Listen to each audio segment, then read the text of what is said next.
Namo Tassa Bhagavato Arahato Sammāsambuddhassa.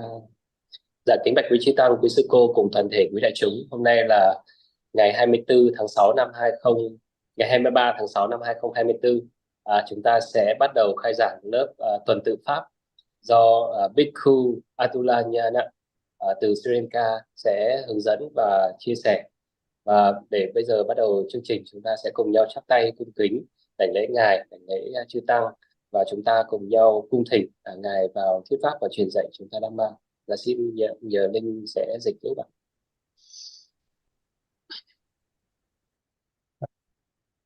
So, dear Dhamma friends, with the invitation from the Vietnamese group, we'll start this Dhamma series, the Dhamma talks, on Anupubba-kata. So, what it means as Anupubba-kata in Pali, it's the progressive. So we know during Lord Buddha's time, and even in nowadays, people seek Dhamma. And when these people come to seek Dhamma, they come from various tiers of the society, various groups of the society, and they come and listen Dhamma from Buddha. So it's not restricted to one party, one group. So it's always people from many tiers from the society came to Buddha. So during his time, the people, the group that was in the foremost, the highest tier of the society were the kings. So the ruling class. So they also came to listen to the Dhamma talks from Buddha, who was seeking for the truth. And from the lowest tier of the society also, people came. So these individuals who came to listen Dhamma from our Lord Buddha, they had different characteristics. They had different nature. They were of different nature.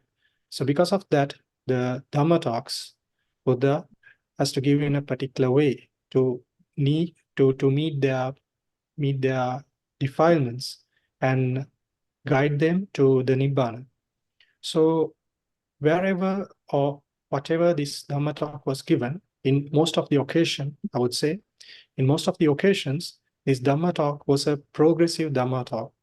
It's not that Lord Buddha directly explained the Four Noble Truths for most of the audiences.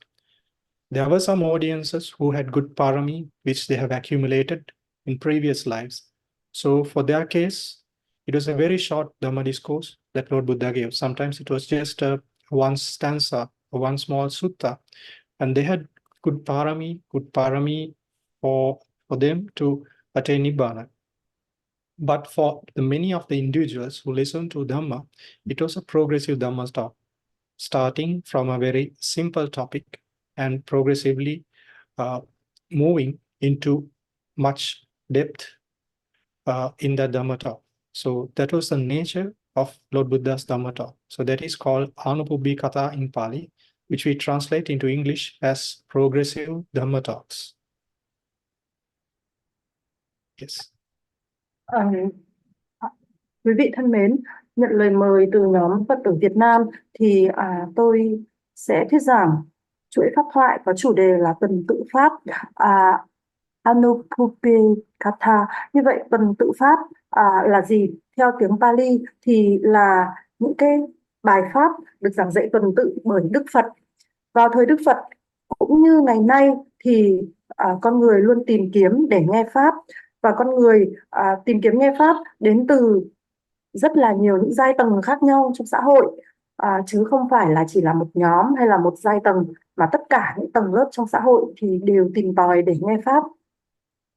Vào thời Đức Phật thì cả những tầng lớp cao nhất như là tầng lớp vua chúa, tầng lớp thống trị cũng nghe pháp, tìm nghe pháp để đi tìm kiếm sự thật, và cả những tầng lớp thấp nhất trong xã hội cũng như vậy. Những cá nhân khác nhau khi nghe pháp thì có những cái tính cách bẩm tính khác nhau. Như vậy thì cần phải có những cái cách cụ thể để mà đối trị lại những cái phiền não của từng hạng người để hướng dẫn họ đi đến Niết-bàn. Vì thế trong hầu hết các trường hợp thì những bài pháp được Đức Phật Ngài thuyết giảng có tính chất tuần tự, chứ không phải là một cách trực tiếp mà Ngài giảng dạy tứ diệu đế luôn đến cho thính giả. Có những trường hợp, có những cá nhân mà họ có ba la mật parami rất là mạnh mà đã vun bồi từ những tiền kiếp, thì trong những trường hợp này đôi khi chỉ những bài pháp, những bài kinh rất là ngắn thôi, một bài kinh rất là ngắn thôi mà họ có thể chứng ngộ được luôn.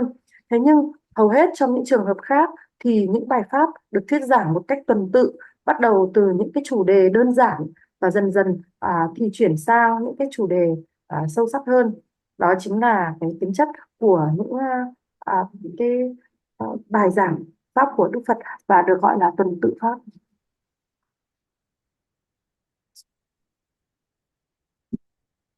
Yes. So as we introduce this Dhamma talk as Anupubba-kata, it's a gradual instruction, a progressive sermon. And as I explained earlier, it was given to some individuals wherever it was necessary to prepare the mind of the listener to speaking him before explaining the advanced teaching of the Four Noble Truths. So we know the advanced teaching of our Dhamma, it's Four Noble Truths. The one who realizes the Four Noble Truths and penetrate those Four Noble Truths, which means that he is attaining Nibbana. So that is the ultimate goal of our sasana. That is the ultimate goal of our Lord Buddha when he preached this Dhamma. So why would someone need some preparation before explaining or teaching these Four Noble Truths? The reason is that usually our mind, it's always running here and there. It's very difficult to concentrate on one thing. By default, the nature of mind is to get attached to various objects, right? Say to be like the visible objects, the audible objects, like that. There are so many objects in this world that we like or we don't like. Whatever the case, the nature of our mind is to run around these objects. And also the mind of those individuals, some of them, and their minds are defined. So the Four Noble Truths being the most difficult thing, to penetrate, to realize, is we cannot teach it straight away at the first place because of the mind is not ready to do that. So say, for example, it's like that, say if you want to dye a cloth, it's a white color cloth, and if you want to dye that white color cloth, and this cloth is dirty and it contains grease and other types of dirt. So once you have this dirt and all this grease and this unwanted material on top of this white color cloth, it cannot be dyed properly. If you try to apply dye on that, the dye will not absorb to that white color cloth properly. So once you remove them, this grease and all the other dirt from that white color cloth, then the possibility is that it's highly likely that once you apply this dye on this white color cloth, it will properly absorb them. So like that, if the mind is not ready, the mind is not prepared to absorb these Four Noble Truths, these advanced teachings, it's not, it cannot be done. So there is a reason that our Lord Buddha have these progressive Dhamma talks as a preparation to the preparation before teaching the advanced teaching of Four Noble Truths.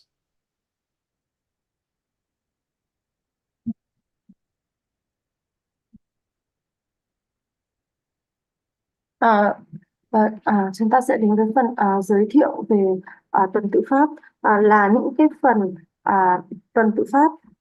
Cái phần giới thiệu là cái phần được thuyết giảng cho những cá nhân để chuẩn bị tâm trí trước khi mà Ngài giảng dạy, Đức Phật Ngài giảng dạy những cái giáo lý thâm sâu hơn. Thì cái mục đích mà để thấu triệt được tứ diệu đế, để chứng ngộ, để hiểu được tứ diệu đế, để thấu triệt được tứ diệu đế, thì là cái mục tiêu tối thượng của giáo pháp và cũng là cái mục tiêu cao nhất trong cái việc thuyết pháp của Đức Phật. Thế thì tại sao chúng ta lại cần phải có cái sự chuẩn bị tâm trí? Bởi vì cái bản chất tâm trí của chúng ta là luôn chạy đây chạy đó, chứ nó không tự động tập trung được. Mà tâm trí của chúng ta thì luôn có sự dính mắc vào những cái đối tượng khác nhau, ví dụ như đối tượng nhìn, đối tượng nghe, và những thứ chúng ta thích hay là những thứ chúng ta không thích. Thì đây là cái bản chất của tâm trí, là nó luôn chạy tới các cái đối tượng như vậy. Và mặt khác thì có những cái cá nhân mà tâm trí của họ thì có những phiền não. Trong khi đó tứ diệu đế thì là để thấu triệt, là để hiểu rõ, là một giáo lý cao siêu thì không có thể nào giảng dạy được ngay khi mà tâm trí nó chưa có sẵn sàng. Ví như khi chúng ta nhuộm một tấm vải, nếu như mà tấm vải đó dơ, vẫn còn bám bụi đất mà chúng ta phủ thuốc nhuộm lên trên thì thuốc nhuộm nó sẽ không có ngấm được vào và không có nhuộm được, do là màu nó không ngấm. Nhưng khi mà chúng ta đã loại bỏ hết những cái bụi đất, những cái dơ bẩn ở phía trên tấm vải và chúng ta cho thuốc nhuộm thì cái khả năng cao hơn là tấm vải nó có thể ngấm được thuốc nhuộm.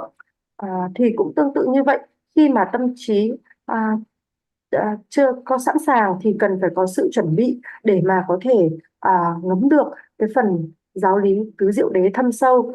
Do đó thì cần phải có tuần tự pháp là một cái sự chuẩn bị để tâm trí có thể thấu triệt được tứ diệu đế.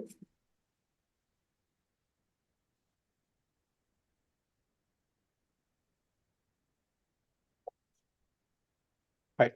So to introduce this progressive Dhamma talk, the contents of the progressive Dhamma talk, we'll start with a story which comes in the Tipitaka, in the Vinaya Pitaka. It's the story of the Yasa who became a bhikkhu later in the Sasana. He was initially a wealthy merchant. He was a wealthy merchant, and he had a lot of luxuries in his life because he was actually a son of a wealthy merchant, and he had been brought up in great comfort, so much so that he had 3 stilt houses, like one house for the winter and one for the summer and the other one for the rainy season. So he had so much luxury that he was always accompanied by female musicians. So it says in the Pali that during the rainy season, that he never come down from that house, and he was attended by female musicians and all the luxuries. So one day, on one occasion, while he was enjoying himself with all the worldly pleasures, he fell asleep before his attendants. So what happened was that then these attendants also fell asleep. And then before the attendants got up, before they woke up, the son, the Yasa, he got up, and in the night he saw that from the oil lamp light, he saw some of the attendants were sleeping, and one had a lute in her armpit, another had a kind of a taboo on her neck, so still another with a drum in her armpit. So like that, he saw somebody, some of them were drooling, and some bodies were talking in sleep, like dream talking, right? So once he saw this thing, that these the beautiful women, the female musicians, and all the retinue had this. When he saw this thing, it was like a charnel ground before his very eyes. So once he saw this thing, so he saw it, that the downside of the sensual pleasures. So he said he was very dismayed to see this thing, and he said, "Oh, this is an oppression on my life." So what happened was, after that, he left the home, and he just went on to seek the truth. There should be an answer, right? So what happened was, because his karma was so good and his parami was so matured, what happened was that he went to the Lord Buddha straight away, and Lord Buddha was expecting him, expecting the arrival of the Yasa. So once he came, to arrive at this place, once he arrived at this place, so Lord Buddha teach the Dhamma, right? So it was a progressive Dhamma talk which Lord Buddha taught as in the Dhamma talk that we are discussing. So it was a progressive Dhamma talk which consists of the dana, which is on the then the second one is on the sila. So like that, it was a progressive Dhamma talk.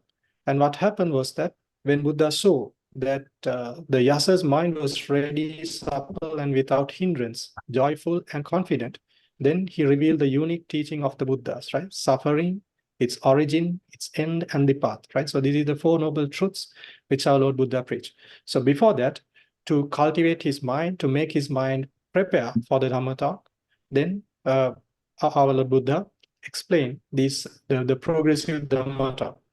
So what happened was that he finally realized the truth. He realized the standalone vision of truth, right? So this is how it is explained. The realization of truth is explained in the Pali. Anything that arises because of cause cease to exist. So finally he realized the truth. Yes. Vâng.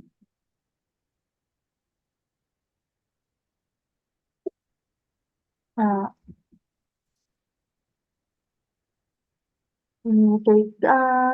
đầu tiên thì chúng ta sẽ giới thiệu cái phần nội dung này.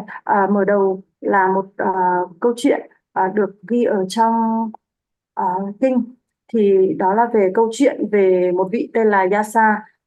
Vị Yasa này thì sau này sẽ trở thành một tỳ kheo, nhưng mà trước đó thì cái thời điểm câu chuyện diễn ra thì là vị ấy là một thương nhân giàu có. Vị này là con trai của một thương gia rất là giàu có và lớn lên trong một cái cuộc sống giàu sang, sung túc. Và trong kinh có ghi lại rằng là vị này có cái ngôi nhà để ở vào mùa đông, ngôi nhà mùa hè và ngôi nhà ở vào mùa mưa. Và vị này thì luôn được theo hầu bởi những cái nhạc công nữ, bởi những nữ nhạc công. Và mùa mưa ấy, thì vị này không có ra khỏi nhà mà luôn tận hưởng cái sự xa hoa ở trong cái ngôi nhà mùa mưa của mình.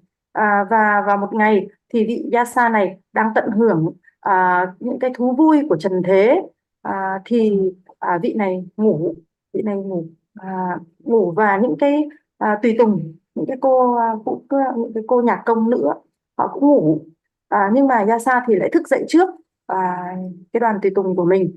Và trong đêm khi mà Yasa thức dậy thì dưới ánh sáng của cái ngọn đèn dầu thì thấy những cái nhạc công này nằm, và người thì sáo vẫn còn kẹp vào nách, người thì vẫn còn kẹp cái trống vào nách, người thì kẹp những cái nhạc cụ khác, người thì đang nói ở trong mơ. Thì những cái người phụ nữ xinh đẹp nhưng mà giờ đây họ nằm ngủ như vậy, thì cảnh tượng diễn ra trước mắt Yasa như là một cái bãi tha ma vậy, như là một cái nghĩa địa vậy. Và Yasa nhận thấy những cái mặt bất lợi của những cái mặt có hại của cái dục lạc ngũ trần và tỏ ra chán nản. Do chán nản cho nên Yasa đã rời nhà và đi để tìm ra sự thật. Do là cái nghiệp của Yasa tốt và lúc này cái ba la mật của vị ấy cũng đã chín, nên là Yasa đã đến thẳng để gặp Đức Phật. Và lúc này thì Đức Phật ngài cũng đang ngài cũng biết rằng Yasa sẽ tới và ngài cũng đang đợi vị ấy tới. Và khi Yasa tới thì Đức Phật ngài giảng dạy tuần tự pháp, chính là những thứ mà chúng ta đang học ở đây.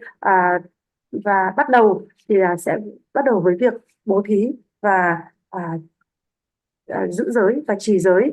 Và khi mà Đức Phật ngài biết tâm của Yasa đã sẵn sàng, đã nhu thuận, không còn chướng ngại, hoan hỉ và tự tin, thì ngài đã tiết dạy lời dạy về khổ, nguyên nhân của khổ, sự diệt khổ và con đường diệt khổ. Đây chính là tứ diệu đế. Và khi này thì giống như một tấm vải sạch không còn lấm dơ thì hấp thụ thuốc nhuộm một cách dễ dàng. Thì khi này Vyasa đã có thể hiểu rõ được bất cứ cái gì do duyên mà sinh ra thì cũng do duyên mà diệt. Tức là khi tâm trí đã được sẵn sàng thì Vyasa có thể hiểu được tứ diệu đế.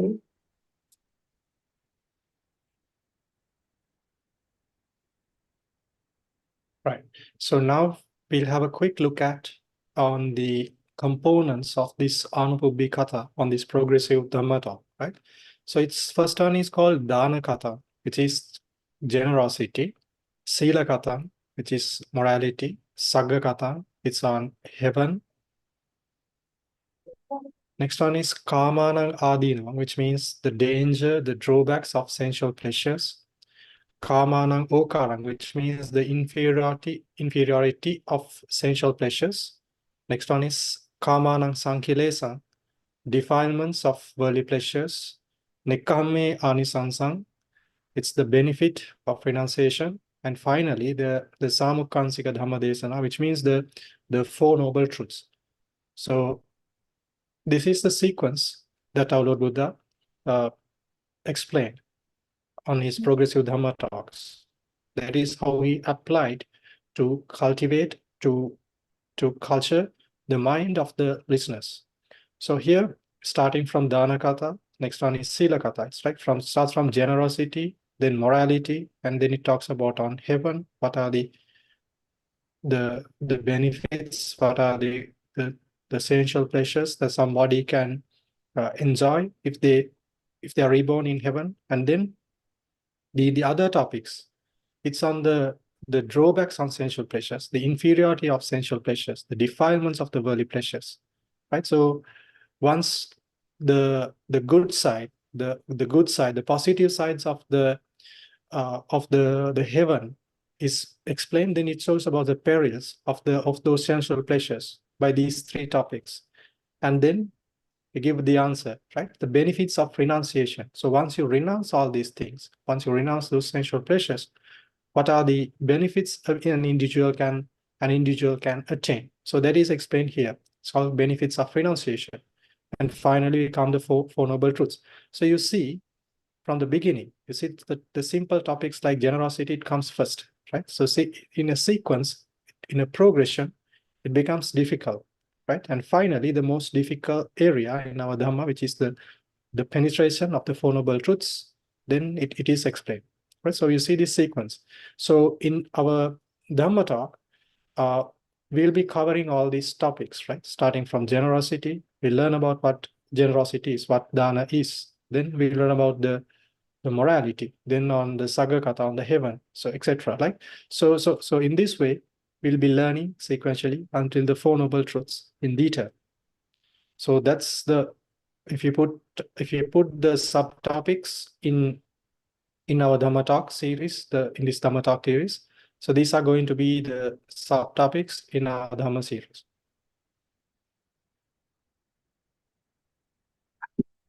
Bây giờ chúng ta sẽ xem về những cái thành phần của tuần tự pháp. Thì các thành phần sẽ gồm có đầu tiên là bố thí, rồi đến giữ giới, rồi đến các cõi thiên. Bhante, can you the next slide?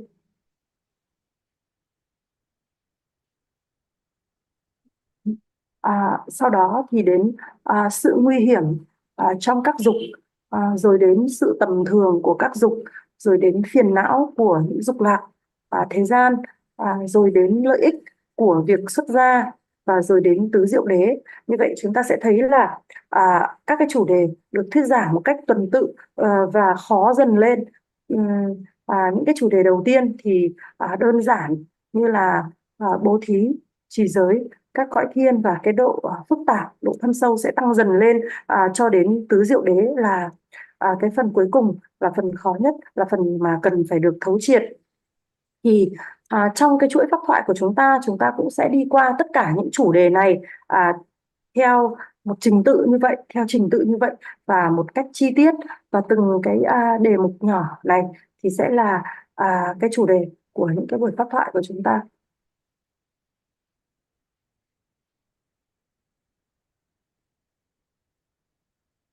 Yes, Bhante. Yes.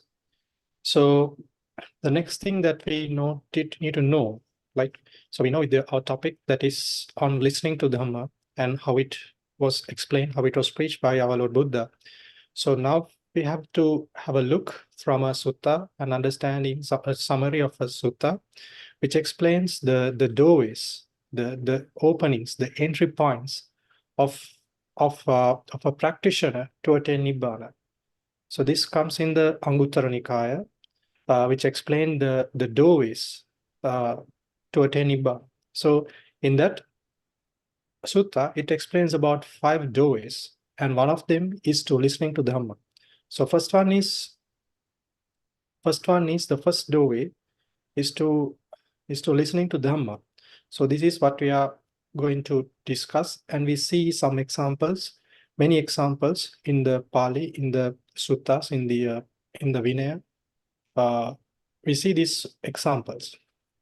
And the second one is called teaching the Dhamma, which means there is the preacher. It can be a monk, it can be a layperson, the one who teaches attain the Dhamma while teaching the Dhamma itself. So it's special, right? So in the Theravada literature, we find some monks, especially, who attain Nibbana by teaching Dhamma. While he's teaching, just like me, sitting on this in the seat where the Dhamma talker is, the preacher is sitting. So while he was while that person is the monk is preaching Dhamma, he attained Nibbana. So it doesn't happen automatically. You have to have good concentration. You need to know what you are talking properly, and then it should develop the concentration. And while the Dhamma, the monk is preaching Dhamma, then you need to do some meditation at the same point. So all these factors, all these contributing factors to the Nibbana, it should grow in that point. So teaching Dhamma is the second one.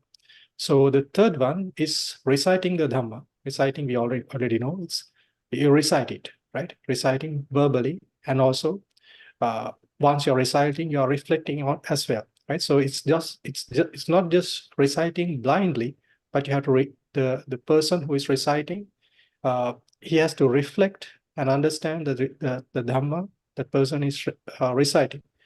So that is the fourth one, and the third one. So the fourth one is the reflecting on the Dhamma. So that person is not reciting Dhamma, he's only reflecting the Dhamma he learned before, he practiced before. It can be something to do with he meditated. So anyway, it's that individual is reflecting. So that also is a doorway to attain Nibbana. And finally, the fifth one is meditation. So the meditation, we already know that the meditation of samatha and vipassana, which is the tranquility meditation and the insight meditation. So once you are doing these two types of meditation, especially the vipassana, the peak, the top,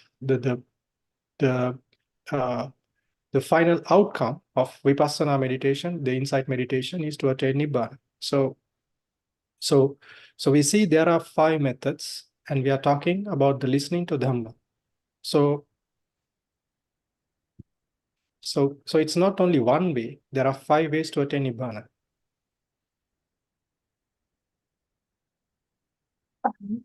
Và bây giờ thì chúng ta sẽ nói về phần những cánh cửa để mà đi đến Niết Bàn. Thì nghe Pháp là một trong những cánh cửa để đi đến Niết Bàn, theo như được nói ở Tăng Chi Bộ Kinh. Theo như trong Tăng Chi Bộ Kinh thì có 5 cánh cửa sẽ đưa đến Niết Bàn. Và cánh cửa thứ nhất thì đó là nghe Pháp.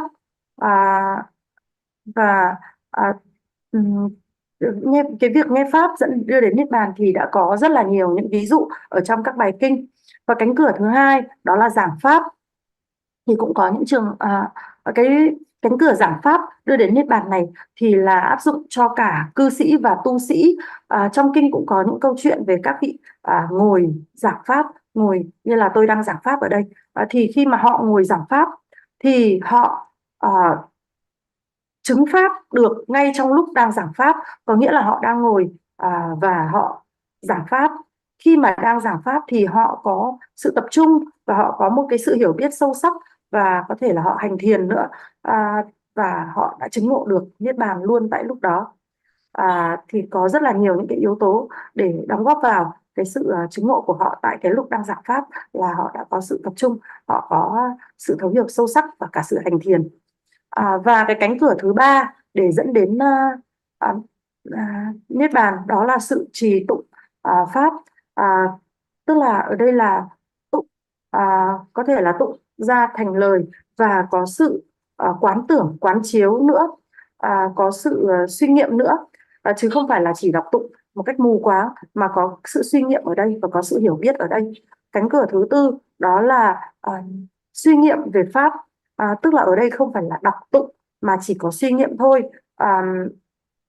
Nhưng mà vị đó trước đó thì cũng đã học pháp, thực hành pháp và hành thiền, và lúc này thì vị ấy suy nghiệm lại về những thứ đã học và vị ấy chứng ngộ được. Và cánh cửa thứ năm thì đó là hành thiền. Hành thiền thì gồm có hành thiền định và hành thiền tuệ, Vipassana. Thì Vipassana, cái mục tiêu cuối cùng của Vipassana, cái kết quả cuối cùng của Vipassana thì chính là sự chứng ngộ Niết Bàn. Thì ở đây ta thấy không phải là chỉ có một cách để chứng ngộ, mà có đến 5 cách để có thể chứng ngộ được. So we know, according to this sutta which comes in the Anguttara Nikaya, there are 5 methods for an individual to attain Nibbana. So in whatever the method that the person is attaining the Nibbana, who is going to penetrate the Four Noble Truths, that person needs the true and the correct Dhamma. So if only the true Dhamma and the correct Dhamma is there, and it is applied in either of these ways, right? Whether it's listening to Dhamma, whether it's reflection, whether it's meditation, whatever it is, if it is the true Dhamma, then they're only, if you have that only, it's going to work. If the true Dhamma, if the true path is not available, then that person is not going to attain Nibbana. So as I mentioned earlier, that individual has to practice the Vipassana meditation, the insight meditation. And once it is matured enough to penetrate the Four Noble Truths, and that point, that person will attain Nibbana. And also, one more thing which I'd like to emphasize here, it's that we know the Theravada it's mainly, we have like 3 countries, the main Theravada 3 countries, Sri Lanka, Thailand, and the Myanmar. And also there are other countries like Cambodia and the other countries. So in these 3 countries, there are different teachers, different traditions, although we accept the same Dhamma. So, and because this Dhamma was spread in different ways, different timelines, in different backgrounds, whether this Dhamma was propagated. So there are various ideas there on attaining Nibbana. So one idea which I have seen is that the majority think that's only the meditation is the pathway to attain Nibbana, right? So, but when we look at the sutta, we see there are 5 methods, right? The meditation is only the 5th method. And also in some of the Dhamma teachers, they teach only that only listening to Dhamma, right? Only listening to Dhamma. You don't need to meditate. You don't need to meditate. You don't need to reflect. You just listen to Dhamma, then you can attain Nibbana. So that's the other end of the story. So we see this kind of ideas, various ideas in among Dhamma teachers. But when you look at this sutta, we see there are specifically, there are 5 methods, 5 doorways to attain Nibbana. So, and especially as you all are listening to Dhamma now, this is a doorway for you all to attain Nibbana.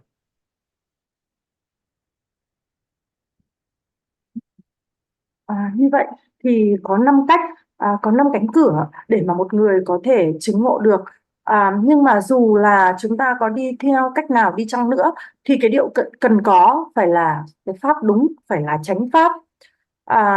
Nếu như mà cái yếu tố chánh pháp không có mặt ở đây thì không thể nào mà chứng ngộ được, dù có đi theo cánh cửa nào đi chăng nữa.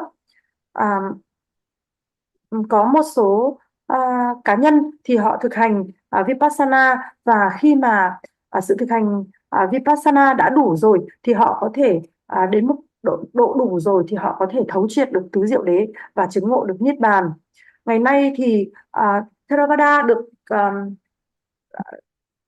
có mặt ở những quốc gia chính như là Thái Lan, Sri Lanka và Miến Điện và một số quốc gia khác chẳng hạn như Campuchia, và có những vị thầy khác nhau theo những truyền thống khác nhau, và họ cái sự giảng dạy cũng có sự khác nhau, và cái nền tảng cũng có những sự khác nhau, và có rất là nhiều những cái ý kiến khác nhau về Niết-bàn. Thế nhưng có những cái quan điểm cho rằng ta chỉ có hành thiền thì mới có, chỉ có hành thiền, chỉ có thông qua Vipassana mới chứng ngộ được, thì là không khớp với ở trong kinh chúng ta thấy là ở đây có 5 cánh cửa để đi đến Niết-bàn, và cái việc hành thiền thì chỉ là một trong 5 cái cánh cửa đó mà thôi. Cũng có những vị thầy thì cho rằng là chúng ta chỉ cần nghe pháp thôi, không cần phải làm gì cả thì cũng có thể chứng ngộ được Niết-bàn. Thì đây lại là một cái đầu khác, của cái câu chuyện này. Như vậy thì những vị thầy khác nhau có những cái quan điểm rất là khác nhau, nhưng theo bài kinh này thì chúng ta thấy rằng có 5 cánh cửa để đi đến Niết-bàn, và bản thân quý vị ở đây đang nghe pháp thì cũng chính là quý vị đang đi vào một cái cánh cửa để đến Niết-bàn. So here I would like to illustrate one example, which is a kind of a good lesson for us, from which comes in the Tipitaka. And this story, it's the story from the Sariputta, A-ra-hán Sariputta, who was the chief disciple of our Lord Buddha. And we know the Venerable Sariputta, the Arahanta Sariputta. He was the foremost in the wisdom, right, of the wisdom. So once he was a layperson and he was seeking the truth. He wanted to find an answer. He wanted to end the suffering. So one day he set out to seek the truth with his friend by that time, and which was the Mahamoggallana Thera, the Arahant Moggallana. So by that time they were two friends, the lay friends.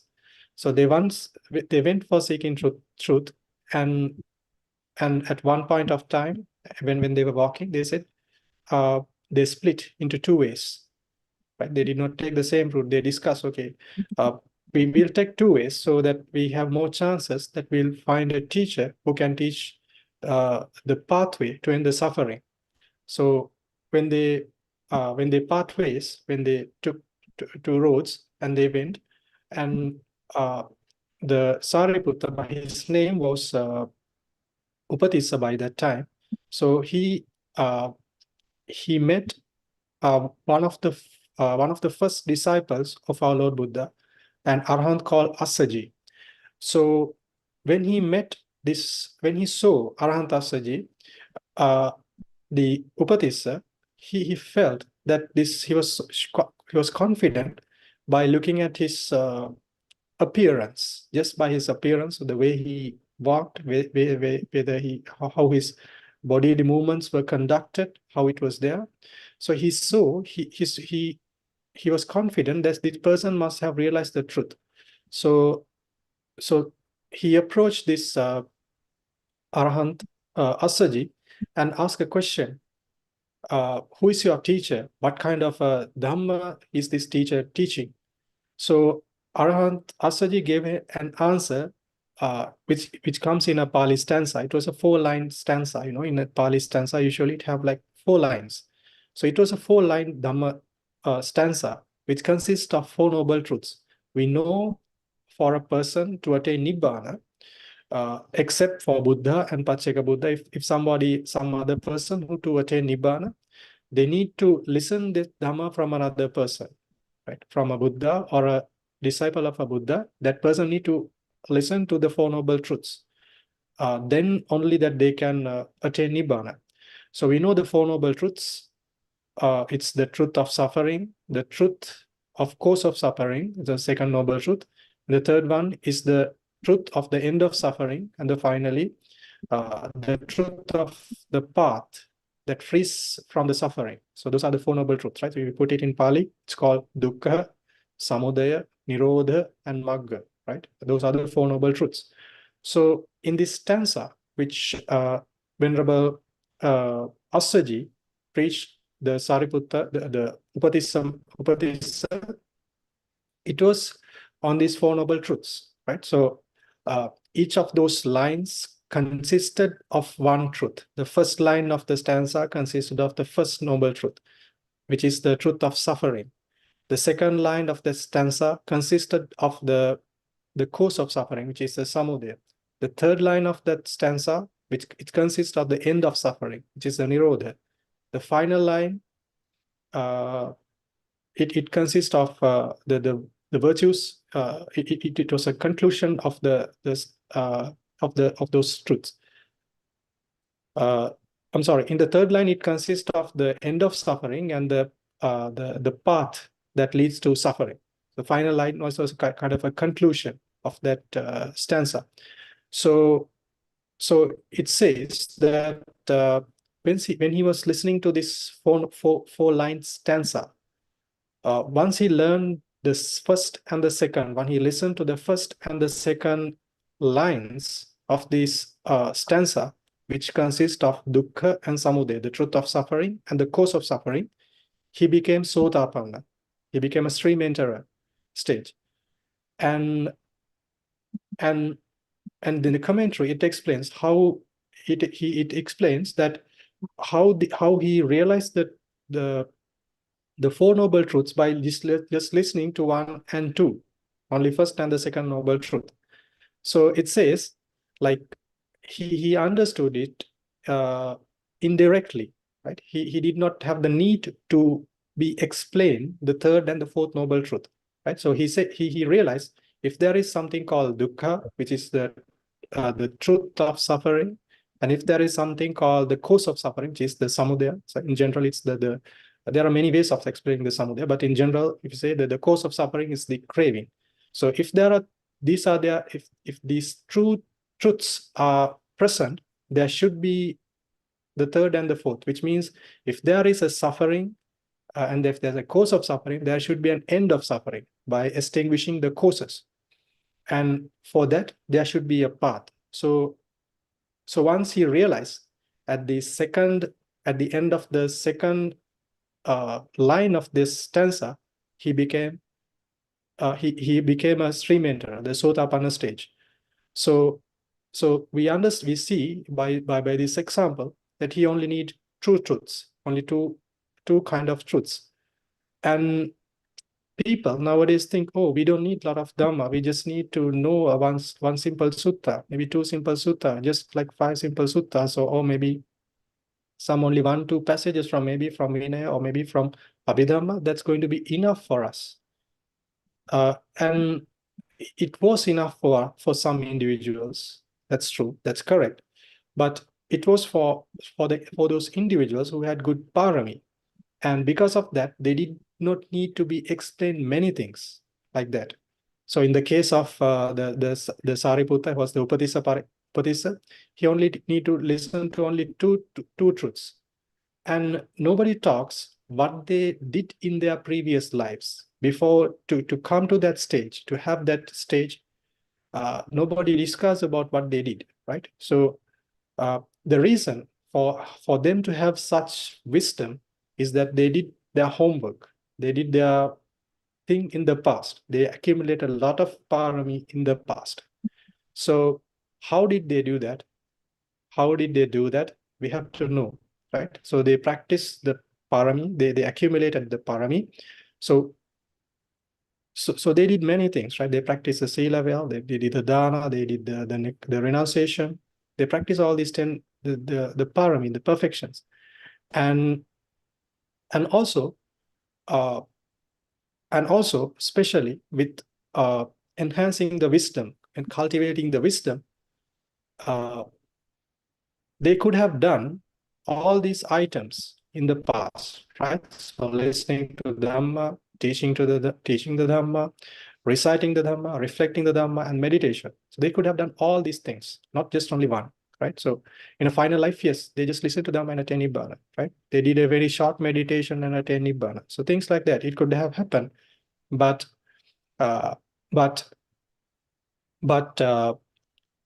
in their previous lives, previous dispensations, they should have done all these things, right? So my message is that according to our parami, according to our likings, according to our karma, we should try to listen to Dhamma talks properly and gain wisdom, right? So these are ways of accumulating or enhancing our wisdom, improvising our wisdom, right? So then if you have parami, good parami, if you learn the proper Dhamma, then you have to teach Dhamma. If your good parami is good. The reciting of the Dhamma is also another pathway. You can do that, right? Reflecting on Dhamma, that is very important, that also we can do, right? Then meditation, we have to do all these methods we can practice according to our parami. Okay? So it's not just only one way. We have to practice many of these ways, at least one or two, depending on your situation, on the circumstances. So we have to do this work, and this Dhamma Talks series, it's going to be listening to Dhamma, right? Listening, reflecting to Dhamma. So my invitation for y'all is to take this Dhamma talk as an opportunity to listen Dhamma and reflect Dhamma, and also try to open a pathway for meditation, right? Yes.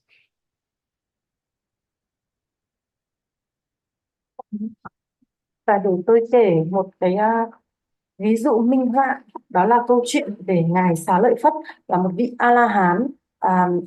Xá Lợi Phất và Ngài là một trong những đại đệ tử của Đức Phật, và trong số các đệ tử của Đức Phật thì Ngài có trí tuệ bậc nhất. Thì khi còn là một cư sĩ thì Ngài cùng với người bạn của mình là Ngài Mục Kiền Liên đi tìm kiếm sự thật để mà đoạn tận khổ đau. Thì khi này hai người vẫn còn là cư sĩ, là hai người bạn, và họ đã tách ra thành hai ngả để đi, để mà tăng cái cơ hội tìm kiếm được cái vị thầy, để tìm ra được con đường để đoạn tận khổ đau. Thì Ngài Xá Lợi Phất, lúc này tên của Ngài, tên cư sĩ của Ngài là Upatissa. Khi mà Ngài gặp một trong những cái vị đệ tử đầu tiên của Đức Phật, đó chính là vị A-la-hán Asaji. Thì khi này vị Upatissa, tức là Ngài Xá Lợi Phất, khi nhìn thấy vị A-la-hán Asaji thì đã có tín tâm ngay vào cái diện mạo, vào uy nghi khi mà di chuyển nơi thân của vị A-la-hán Asaji, và vị nghĩ chắc hẳn người này sẽ phải đã chứng ngộ được sự thật rồi. Và do vậy thì Upatissa mới tới gần vị A-la-hán Asaji và hỏi ai là thầy của ngài, và vị thầy của ngài giảng dạy giáo pháp gì. Thì khi này vị A-la-hán Asaji thuyết một bài kệ chỉ có 4 dòng thôi về tứ diệu đế. Và chúng ta biết rằng trừ Đức Phật toàn giác và những vị Phật độc giác ra, thế còn tất cả những trường hợp còn lại thì đều để chứng ngộ được thì đều phải nghe pháp từ một ai đó, tức là cần phải nghe pháp từ Đức Phật hoặc là từ một đệ tử của Đức Phật thì mới chứng ngộ được Niết-bàn. Và giáo lý về tứ diệu đế gồm có khổ, nguyên nhân của khổ, con đường thoát khổ, khổ, nguyên nhân của khổ, sự chấm dứt của khổ và con đường thoát khổ. Thì khi này bài kệ được vị A-la-hán Asaji giảng dạy cho Upatissa, thì mỗi dòng thì nói về một sự thật. Cái dòng đầu tiên của bài kệ là nói về khổ, dòng thứ hai là nói về nguyên nhân của khổ, dòng thứ ba của bài kệ thì nói về sự chấm dứt của khổ và con đường để diệt khổ, và cái dòng cuối cùng thì là cái dòng kết luận của bài kệ. Thế nhưng khi mà nghe 4 dòng kệ này thì ngay khi nghe đến dòng kệ thứ hai, tức là nghe xong về khổ và nguyên nhân của khổ, thì Upatissa đã chứng luôn được quả dự lưu rồi. Tức là ngài không cần phải nghe tiếp đến dòng thứ ba và dòng thứ tư, và ngài ấy đã khi mà nghe về khổ và nguyên nhân của khổ thì ngài đã hiểu được luôn một cách gián tiếp, là ngài đã hiểu được luôn rằng có khổ thì có nguyên nhân của khổ, và có khổ thì cũng sẽ có sự chấm dứt của khổ, và cũng sẽ có con đường để chấm dứt khổ. Như vậy ngay khi nghe hết dòng thứ hai thì Ngài đã chứng quả vị dự lưu, tức là chúng ta thấy là chỉ cần nghe về hai sự thật thôi, chứ chưa cần nghe hết cả 4 sự thật, Ngài đã chứng ngộ quả dự lưu. Thế thì ngày nay nếu như chúng ta nghĩ rằng chúng ta chỉ cần nghe vài bài kinh hay là một phần trong luật hay là một phần vi diệu pháp để mà có thể chứng ngộ được, thì điều này sẽ chỉ là đủ đối với những cái người mà có ba la mật rất là tốt, cho nên là họ không cần phải mở rộng gì nhiều, bởi vì cái lý do cho cái trí tuệ của họ là họ đã làm bài tập về nhà, tức là họ đã vun bồi ba la mật từ những cái tiền kiếp rất là nhiều rồi. Và họ đã vun bồi ba la mật như thế nào? Là thông qua sự bố thí, trì giới và xuất gia của họ trong những cái tiền kiếp. Thì trong những tiền kiếp, đặc biệt là họ cũng đã có sự mở rộng và có sự vun bồi tu tập cái trí tuệ của mình rồi. Và chúng ta biết rằng có 5 cánh cửa để mà có thể chứng đắc được, như vừa nói, đó là nghe pháp, giảng dạy pháp, trì tụng pháp, suy nghiệm về pháp và hành thiền để đưa chúng ta đến với Niết-bàn. Thì có lẽ rằng trong tiền kiếp thì những cái vị mà chứng ngộ được ngay như trường hợp của Ngài Xá Lợi Phất ấy là họ đã vun bồi trên cả 5 cánh cửa này rồi. Thì tôi cũng hy vọng và có lẽ là họ cũng không chỉ là vun bồi trên một cánh cửa, mà họ đã vun bồi trên cả 5 cánh cửa này. Thì cái lời đề nghị của tôi với quý vị rằng chúng ta nên xem cái chuỗi pháp thoại này là một cơ hội để mà vun bồi cho mình việc nghe pháp và việc suy nghiệm về pháp, là 2 trong 5 cánh cửa này, tùy theo hoàn cảnh của quý vị. Và cũng có thể rằng là chúng ta sẽ thực tập cả hành thiền nữa. Yes,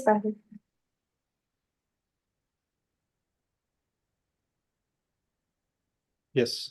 So now we come across to the question that how practical is this approach to listening Dhamma and attaining Nibbana nowadays? So we have to think about this thing, right? So we know during Lord Buddha's time, and during that time, by listening to Dhamma from Lord Buddha himself or from another disciple, that many individuals they attain Nibbana by listening to Dhamma talks. Right? So we have to think, whether this is practical today. So, and also there are some examples which comes in there are some stories which comes in our commentaries, in the Theravada commentaries, and also some related literature that later, after many years, like maybe 200, 300, maybe 1,000 years also, that after Lord Buddha's passing away, after 1,000 years also, that there were individuals that who listen to Dhamma and attain Nibbana. So, and why it is not happening these days, right? So this is something which I reflected. It's about it's one side of the story. It's from the part which has to from the person who is teaching Dhamma, whether it be a monk or a lay person, whether the person is teaching the Dhamma in a particular sequence. And secondly, the parami also, right? So nowadays, we think that there won't be individuals to have good who have good parami to teach Dhamma in this to preach Dhamma in this way, that somebody can attain Nibbana in this sequence. And secondly, we think that the individuals' minds, that the individuals who are listening to Dhamma, they don't have enough parami to absorb this thing and attain Nibbana, right? So that's my personal opinion. This can be go either way, but this is what I feel, right? This is the personal opinion of it. So,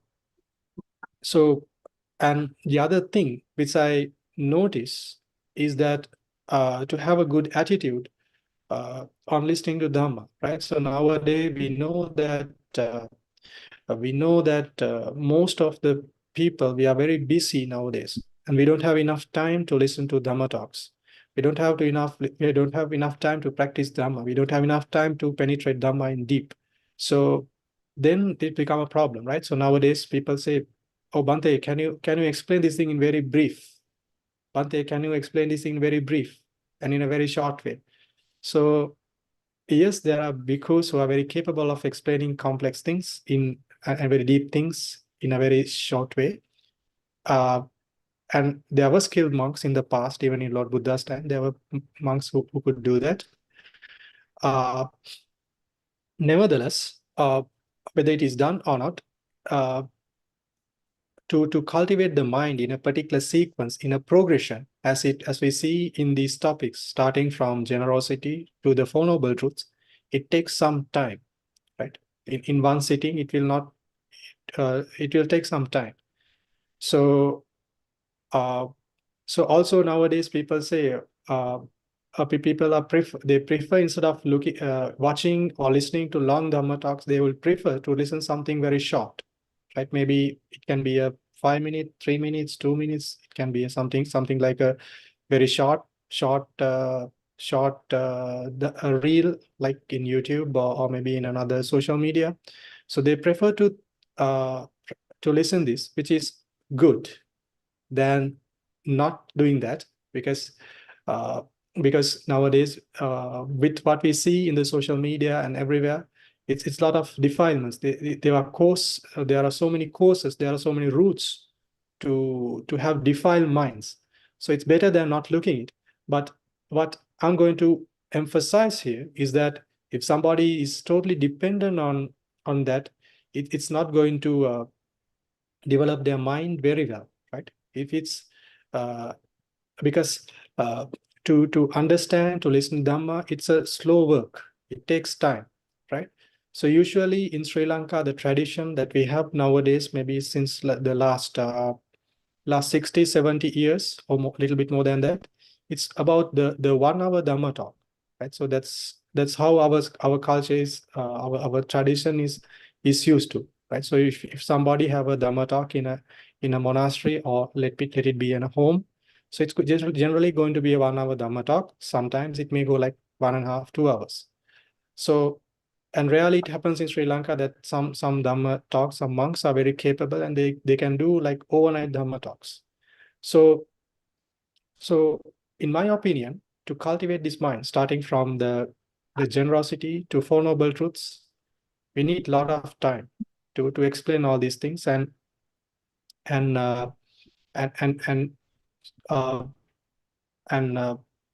learn and teach Dhamma in a particular way that their parami are fulfilled. Their paramis becomes a matured, so that they can penetrate the Four Noble Truths. So you have to approach Dhamma in this way. Yes, we have to listen to Dhamma if it's as whatever in the source it is possible, but try to do more, because without doing the hard work, we are not going to attain the Nibbana, right? So that's the other thing. And the stories which I have read in the past, in our country, we see this. We see that the culture, there had been a culture in Sri Lanka in the past, which I see in the commentaries and related literature, that there's an overnight Dhamma talks. The people they listen to Dhamma overnight, right? So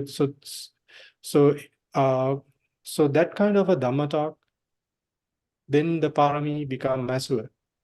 So it's not possible to do that every time, every day, like most of the time. It's not possible to do that. But with the details that we know from the history, we have to have the mindset to learn Dhamma properly. Then we should have to do some sacrifice, and try to go much deep as possible. And of course, then the application and the practice of the Dhamma as well. And so you need to get this attitude right? To listen to long Dhamma talks, to go deep into Dhamma. Yes.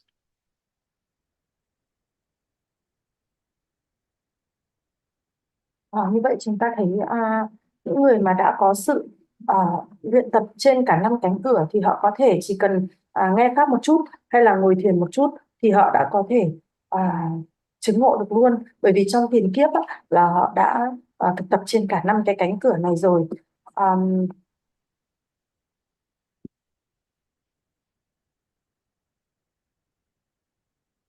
Và ở thời Đức Phật thì có những vị nghe pháp từ Đức Phật hay là từ đệ tử của Đức Phật, và họ có thể chứng ngộ được luôn. Thì cái trường hợp này trong kinh và trong các bản chú giải cũng đề cập rất là nhiều. Là trong bản chú giải thì còn ghi là sau khi mà Đức Phật ngài nhập diệt rồi thì trong 200 hay là 300 năm hay là 1.000 năm sau thời điểm đó vẫn có những vị mà nghe pháp và có thể chứng ngộ được luôn. Thế nhưng ngày nay thì chúng ta lại không thấy có những trường hợp như vậy. Thì một phía của câu chuyện thì nó là từ một phía của câu chuyện thì nó là từ cái vị thầy, liệu rằng vị thầy ấy có giảng pháp theo một cái trình tự cụ thể hay là không, và cũng từ chính cái người nghe nữa là họ có đủ ba la mật hay là không. Từ phía người thầy thì người thầy cũng cần phải có đủ ba la mật thì mới có thể thuyết pháp được, và từ người nghe thì cũng cần phải có đủ ba la mật để mà nghe mà có thể thấu, có thể thấm được. Vì đấy là cái cảm nhận của tôi. Thì để mà đạt được như vậy thì cả hai cần phải có ba la mật. Và một yếu tố khác nữa đó là chúng ta cần phải có một cái thái độ đúng đắn đối với việc nghe pháp. Ngày nay thì hầu hết chúng ta bận rộn, nên là chúng ta không có đủ thời gian để nghe hay là để thực hành hay là để quán chiếu.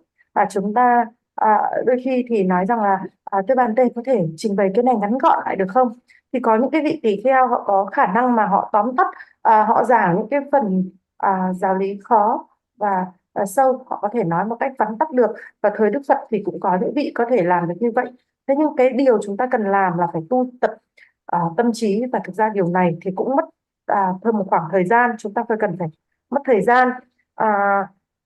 Nhiều khi thì chúng ta không có muốn phải mất nhiều thời gian, và chúng ta muốn nghe những cái xem những cái đoạn phim ngắn như là ở trên YouTube, những cái dòng reel ngắn mà giảng pháp chỉ có 5 phút, 3 phút hay là 1 phút thôi, thì điều này thì cũng còn tốt hơn so với việc là chúng ta không nghe. Bởi vì mạng xã hội thì có rất là nhiều những cái nguồn nó rất là thô và nó mang đến những phiền não cho chúng ta.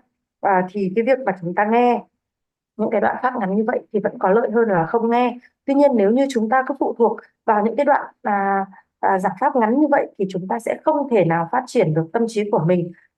Bởi vì cái việc nghe pháp nó là một công việc mà cần phải làm từ từ. Đối với truyền thống Sri Lanka từ 70 năm nay thì những bài pháp thoại luôn là khoảng 1 giờ. Đây là cái văn hóa là như vậy. Đôi khi những bài pháp thoại là 1 tiếng rưỡi cho đến 2 tiếng, và có những trường hợp thì có những vị họ thích giảng pháp cả đêm. Thì cái giáo lý mà đi tuần tự từ bố thí cho tới tứ diệu đế là một chặng đường dài, và chúng ta cần phải học pháp và cần phải dạy pháp để mà tích lũy ba la mật cho mình, để đến được cái phần mà chúng ta hiểu được giáo lý tứ diệu đế thâm sâu. Thì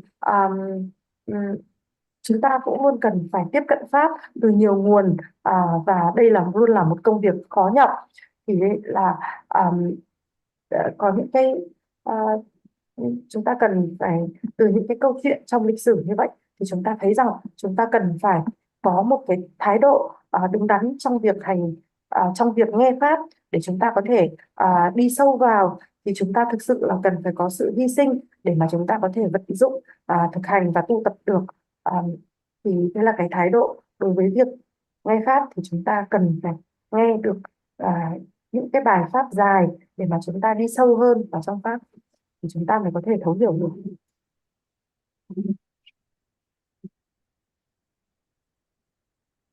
Yes. Again, I would like to, I quoted one of the suttas which comes in the Anguttara Nikaya and also in the Abhidhamma, in the Puggala Panyati, which explain on some individuals, 3 types of individuals who are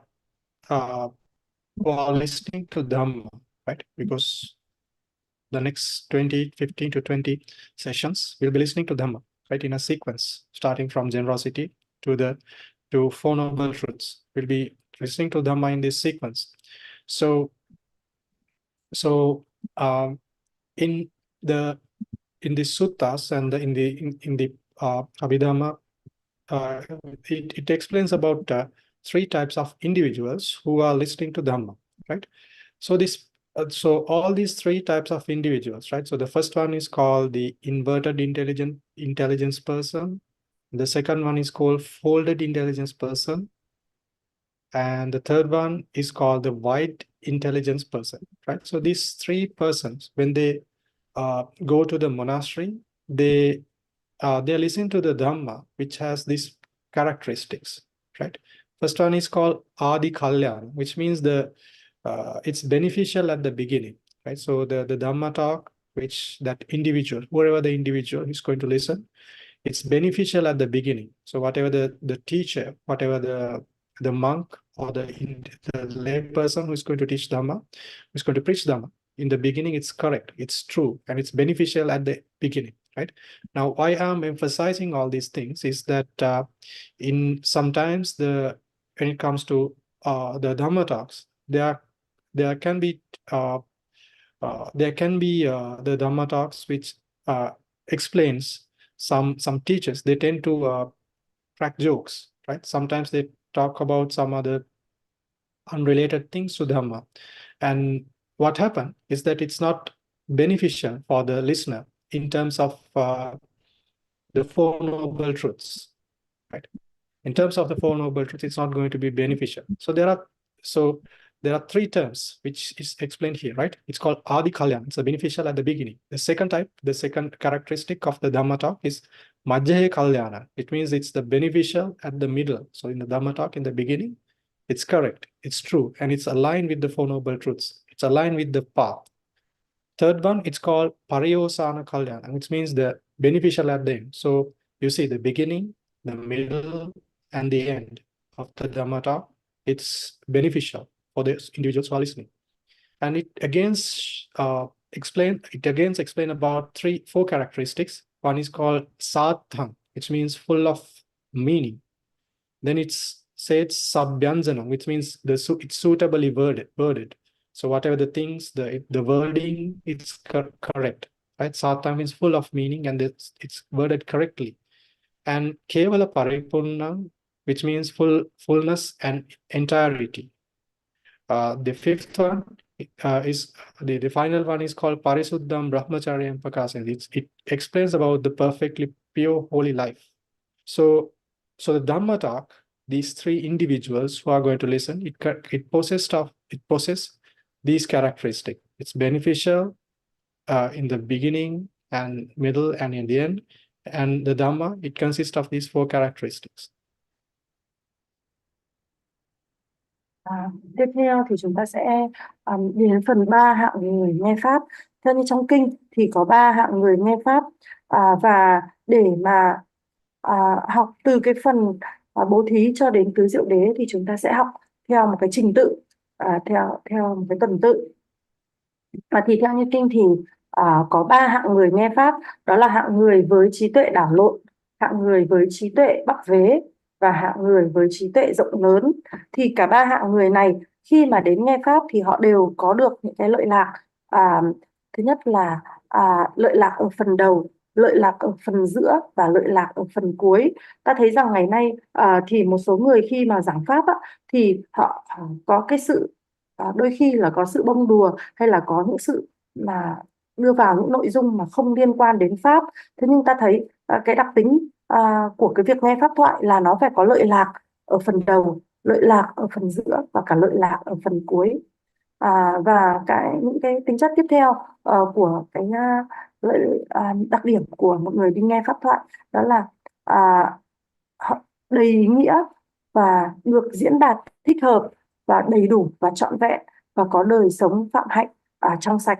Thì đây là những cái đặc tính, những cái đặc điểm mà một người đi nghe Pháp thoại họ có thể có được.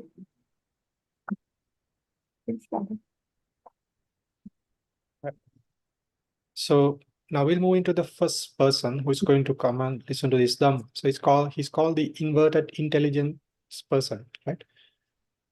So what he does, I have included in the summary, right? So he goes to listen to Dhamma, right? So this is the first, in this column, it shows about the inverted intelligence person. This column, the folded intelligence person. In this column, a wide intelligence person, right? So what happened is that this person, he goes to the monastery and he listens to Dhamma frequently, sir. So nowadays we can relate it. It's okay. Sometimes they go to the monastery frequently, and sometimes you listen to Dhamma online, or let it be whatever, the YouTube or whatever it is. You listen to Dhamma frequently, right? So this inverted intelligent person, you listen to Dhamma person. So then what it happens is that while seated, listen Dhamma with proper reflection in the beginning, in the middle, and the end of the Dhamma talk. So this person does not, while listening to the Dhamma, he does not listen to Dhamma with proper reflection in the beginning, in the middle, and at the end of the Dhamma talk, right? So that's why I have a cross here, right? So this is the nature of the first person.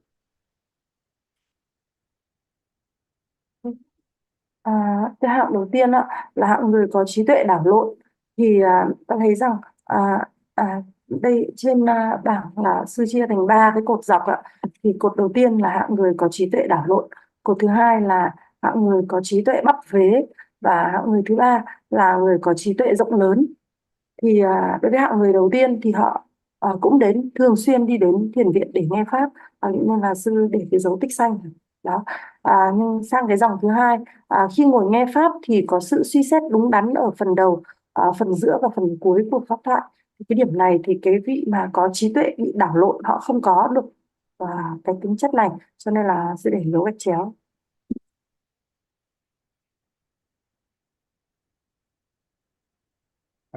So the second person, it's the folded intelligence person. So he also goes to the monastery frequently to listen Dhamma. And what happened, the difference between the difference between the first person, the inverted intelligent person, and the folded intelligence person is that while he's sitting, he listens to the Dhamma with proper reflection in the beginning, in the middle, and at the end of the Dhamma talk. So he has proper attention, and also he reflects the Dhamma very well, right? And this happens only during the sitting. So what happened is that, right? So what happened is that having got up from the seat, this person, he never reflects the beginning of the Dhamma talk, right? He never reflects the middle of the Dhamma talk, and he never reflects the end of the Dhamma talk, right? So this person does not do that, right? He does not reflect. So once he is sitting in the Dhamma talk, he listens to the Dhamma talk attentively with proper reflections, as you see here. But once he get up from the seat, he never reflects what he listened previously, right? So yeah, this is the second type of person. Cái hạng người thứ hai là hạng người có trí tuệ bắp vế hay là trí tuệ bị gấp lại ạ. Thì hạng này cũng giống như hạng đầu tiên, họ cũng thường xuyên đến thiền viện nghe pháp, nhưng họ có một đặc điểm mà cái hạng người đầu tiên là có trí tuệ đảo lộn không có, đó là khi ngồi nghe pháp thì họ có cái sự suy xét đúng đắn ở phần đầu, phần giữa và phần cuối của pháp thoại. Thế nhưng họ chỉ có cái sự suy xét này khi họ đang ngồi nghe pháp thôi. Còn khi họ đã đứng dậy rồi, khi họ đã đứng dậy khỏi chỗ ngồi rồi thì họ không có cái sự suy xét đúng đắn ở phần đầu, phần giữa và phần cuối của pháp thoại nữa. Thì đấy là đặc điểm của cái hạng người thứ hai, là hạng người có trí tuệ bắp vế hay trí tuệ bị gấp lại. Right. Now we have the third person. It's called the wide intelligence person. So what happens with this person is that he goes to the monastery frequently to listen Dhamma. And then while seated, he listens Dhamma with proper attention, the reflection in the beginning, in the middle, and the end of the Dhamma talk. So which means that he listens to the Dhamma talk properly, right? So it's the same with the folded intelligent person. So the difference between the second and the third person is that having got up from that seat, this wide intelligence person, he reflects the beginning of the Dhamma talk he reflects the middle of the Dhamma talk. He reflects the end of the Dhamma talk, as you see here, right? So in this sutta, it gives three similes for these three individuals, right? So the first simile is for the inverted intelligent person. It says it's like a water pot kept upside down, right? So once this a water pot is kept upside down in an open area, when it starts raining, it cannot gather any water, right? So once it is properly kept upright, it can only gather water. But once it is kept in this way, upside down, it cannot absorb water, right? So this is a simile for the first person. The second person is called for the folded intelligence person. It's like in Pali, actually, it is called the Uchanga Panya. Uchanga literally means that the lap, right? So once we sit on a chair or once we sit on the floor, on the ground, our lap is full, right? On our thighs. So it says it's like somebody sitting on the floor or the seat, whatever the seat, and there are a lot of sweets on his lap. So what happened is that he forgets that there are various kinds of sweets on his lap, and then he suddenly get up. So what happens with the sweets is that it fell into the ground, and it just become a mess on the ground, right? It's so it fall on the ground. So so the individual who listen to Dhamma, right? Who listen to Dhamma in the monastery in the properly, but he forget, right? He does not reflect the Dhamma after he get up from that seat. So the simile is given like that. The third type, it's called the wide intelligent person. The simile which is given here is that it's like a water pot kept upright, right? So when we know that a water pot, if it is kept outside in an open area, and when it starts raining, the water pot is capable of accumulating. It's capable of gathering the water which falls from the sky. So it's like that. So this wide intelligent person, he goes to the monastery while he's sitting and listening to Dhamma. So he listens to Dhamma with proper reflection in the beginning, in the middle, and end of the Dhamma talk. And after that, having got up from the seat, he reflects the Dhamma. So it's like that, right? Reflect the beginning of the Dhamma talk, reflects the middle of the Dhamma talk, reflects the end of the Dhamma talk. So the simile is given as the water pot kept upright. Tiếp theo là hạng người thứ ba, là hạng người cũng thường xuyên đến tu viện để nghe Pháp như hai hạng người đầu. Nhưng khi mà họ ngồi nghe Pháp thì họ có sự suy xét về phần đầu, suy xét về phần giữa và suy xét về phần cuối của Pháp thoại. Và khi mà họ đứng lên khỏi chỗ ngồi rồi thì họ cũng vẫn có sự suy xét về phần đầu, phần giữa và phần cuối của Pháp thoại. Thì đó, và có cái ví dụ để mà so sánh ba cái hạng người này. Hạng người đầu tiên là chỉ có đến nghe Pháp thôi, nhưng khi nghe và khi đứng lên rồi thì đều không có sự suy xét, thì ví như là một cái bình đựng nước nhưng mà bị úp ngược lại thì nó không có giữ được nước ở trong bình. Hạng thứ hai là hạng có trí tuệ bắc vế, tức là khi mà ta ngồi trên sàn nhà thì hay là ngồi trên ghế thì để rất là nhiều kẹo ở trên đùi, thì nhưng mà khi mà đứng lên thì lại quên mất là kẹo để trên đùi, thì kẹo nó sẽ rơi hết xuống sàn nhà và không có giữ lại được gì. Thì đó là hạng thứ hai, khi mà họ đi nghe Pháp và trong khi nghe thì họ có sự suy xét, suy nghiệm, nhưng khi mà đứng lên khỏi chỗ ngồi rồi thì họ không có sự suy xét, suy nghiệm nữa. Và hạng thứ ba là hạng thường xuyên đi nghe Pháp, là hạng có trí tuệ rộng lớn, thường xuyên đi nghe Pháp và có sự suy nghiệm cả trong khi nghe lẫn khi đã đứng lên khỏi chỗ ngồi, thì được ví như là một cái bình nước đựng đầy nước, khi mà dựng thẳng thì cái bình này có khả năng trữ được nước. Right. So these are those three types of individuals. We have to keep them in mind, right? And see and reflect. To which category do we belong? Thế thì đây là ba cái hạng người nghe pháp mà chúng ta sẽ phải nhớ, và chúng ta sẽ phải có sự quán chiếu lại xem là chúng ta sẽ thuộc vào cái hạng mục nào. Okay.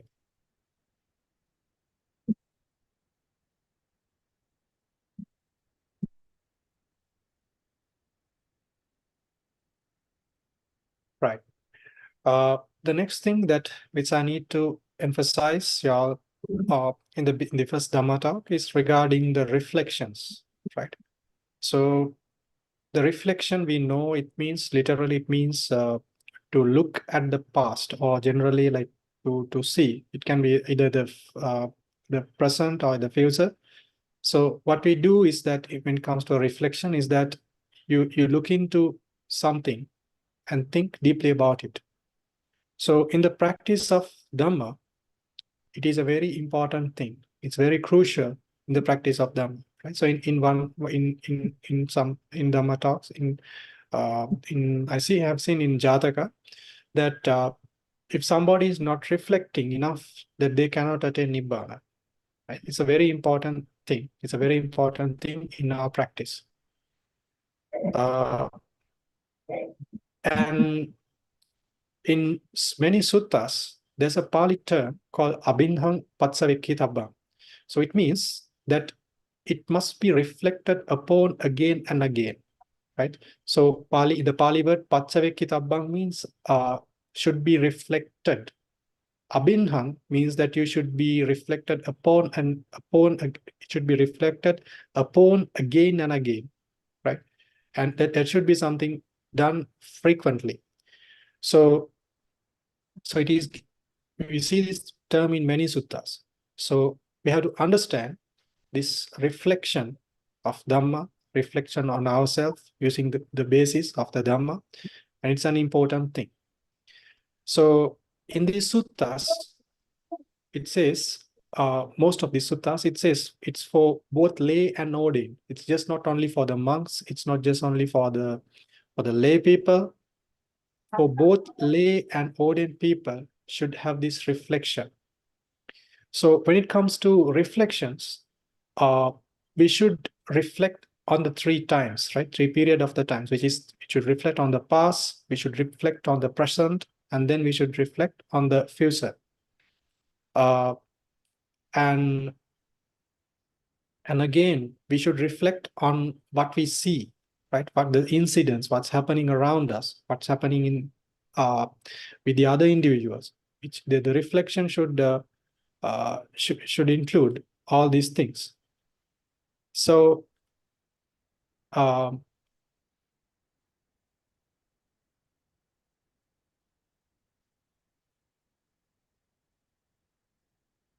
yes.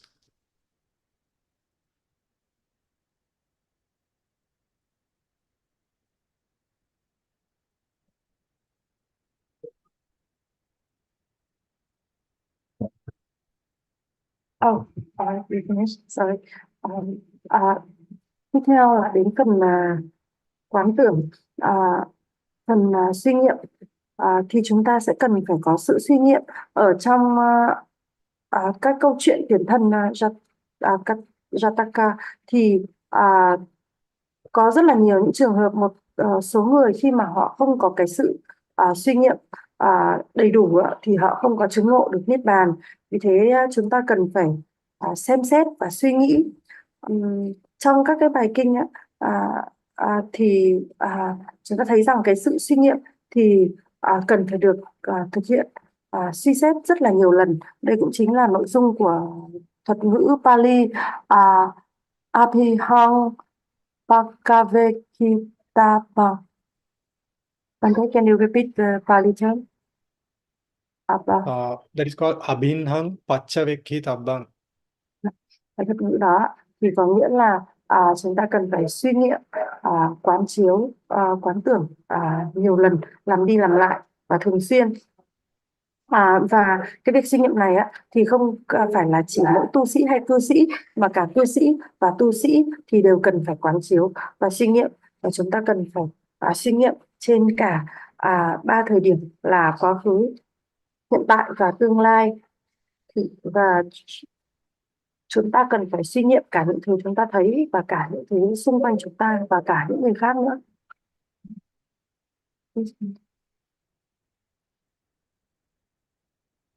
Right.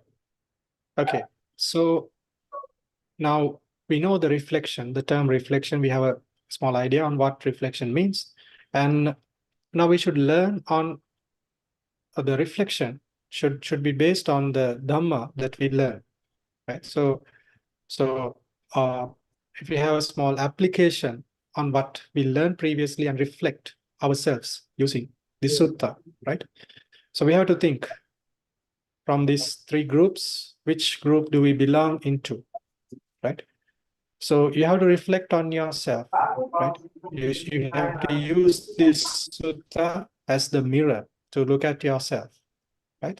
So you have to think, okay, when it comes to listening Dhamma, what am I doing, right? So am I listening to Dhamma with good, proper attention and with proper reflection in the beginning, right? So as you see here, right? So we have to look, we have to see here, right? Whether we listen to Dhamma with proper reflection in the beginning, right? And then we have to reflect whether in the middle we are reflecting properly with proper attention, and at the end of the Dhamma talk,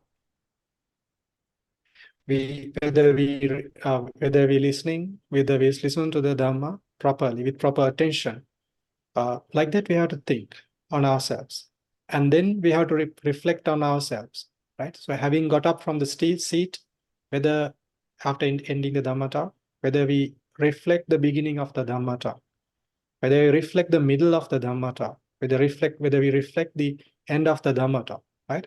So once you evaluate yourself like this, then you know which category you belong, right? Whether you are an inverted intelligence person, whether you are a folded intelligence person, or whether you are a wide intelligence person. So like that, you all can have an understanding, have a judgment based on the sutta on which category you all belong, right? So that's a part of reflection, using the sutta as that.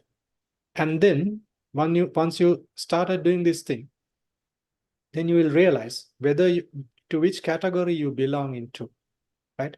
So I think most of the individuals, like in general, we possess characteristic of all these three, not just one, right? We have a characteristic which may make us fall into either of these, but we may have characteristics on all of these three, right? For some Dhamma talks, you may be listening properly and then reflecting properly, right? Sometimes you sit and listen to Dhamma talk, but you're not reflecting properly, right? So nowadays, I know that because this Dhamma is available online and in Zoom meetings, so it's not only Dhamma that you're listening. I know that in addition to that, you all have the habit of, not all, maybe some of those listeners may have the habit of looking at another application, right? Maybe looking at a social media here and there. So then we have to see where we are according to the sutta, right? So our final goal should be belong to this category, the final person, right? Wide intelligence person, to become a wide intelligence person. So that we have to think of. The other thing is that we know that the memory, because memory of us is not very good, right? In the previous generations where they did not have many books, many digital devices, computers, laptops, whatever it is. So in those previous generations, the memory was good. But nowadays, because of the ease, because of the comfort that these devices which stores data brings us, our memory is becoming lesser and lesser because we assign the task of remembering to those devices. So what can happen for us because of that is that we may listen to a lot of Dhamma talks. We may listen to a lot of Dhamma talks, but we tend to forget them, right? We tend to forget them. And that we have to do something for that, right? So once you are listening to Dhamma talks, now we have this set of slides, we can share these things like that material. The best thing that is to take notes in a notebook or any other digital notes. You take down notes of this Dhamma, right? And then time to time you have to review it, reflect them, the Dhamma that you listen, right? Whether it's a short Dhamma talk, whether it's a long Dhamma talk, you have to do that. And so once you are doing this thing, then finally we can say, right? Using this small sutta, with this sutta, we are moving our direction to this final, the wide intelligence person in every Dhamma talk that we are listening, not just one. We'll be moving to this category, right? So you may have the folded intelligence nature, right? Most of them are like that. I know, like to listen to the Dhamma talk and have proper attention. But once you get off the seat, once you end the Dhamma talk, you don't remember. Right? You may say, oh, that Bhante is quite good. He taught good Dhamma. His Dhamma talk was excellent. Or you may say that, oh, this Bhante's Dhamma talk was good. He taught the best thing for us. It was very practical. He reached our life, right? He addressed our problems. And if somebody asks, oh, what are those problems? What are the things that he explained and not able to recall all the things that he taught, right? So my invitation for y'all, if you are not taking down notes, if you are not listening to it attentively, if you just try to do that, right? So if your memory is good and if you can remember things well, yes, you don't need to do that, of course. But if you are not in that category, then you should try to improvise your memory on Dhamma, right? Yes. Và những cái chúng ta cần phải biết rằng những cái sự suy nghiệm, quán chiếu mà chúng ta thực hiện nó cần phải dựa trên pháp, dựa trên những cái phần pháp mà chúng ta được học, và chúng ta sẽ có cái ứng dụng.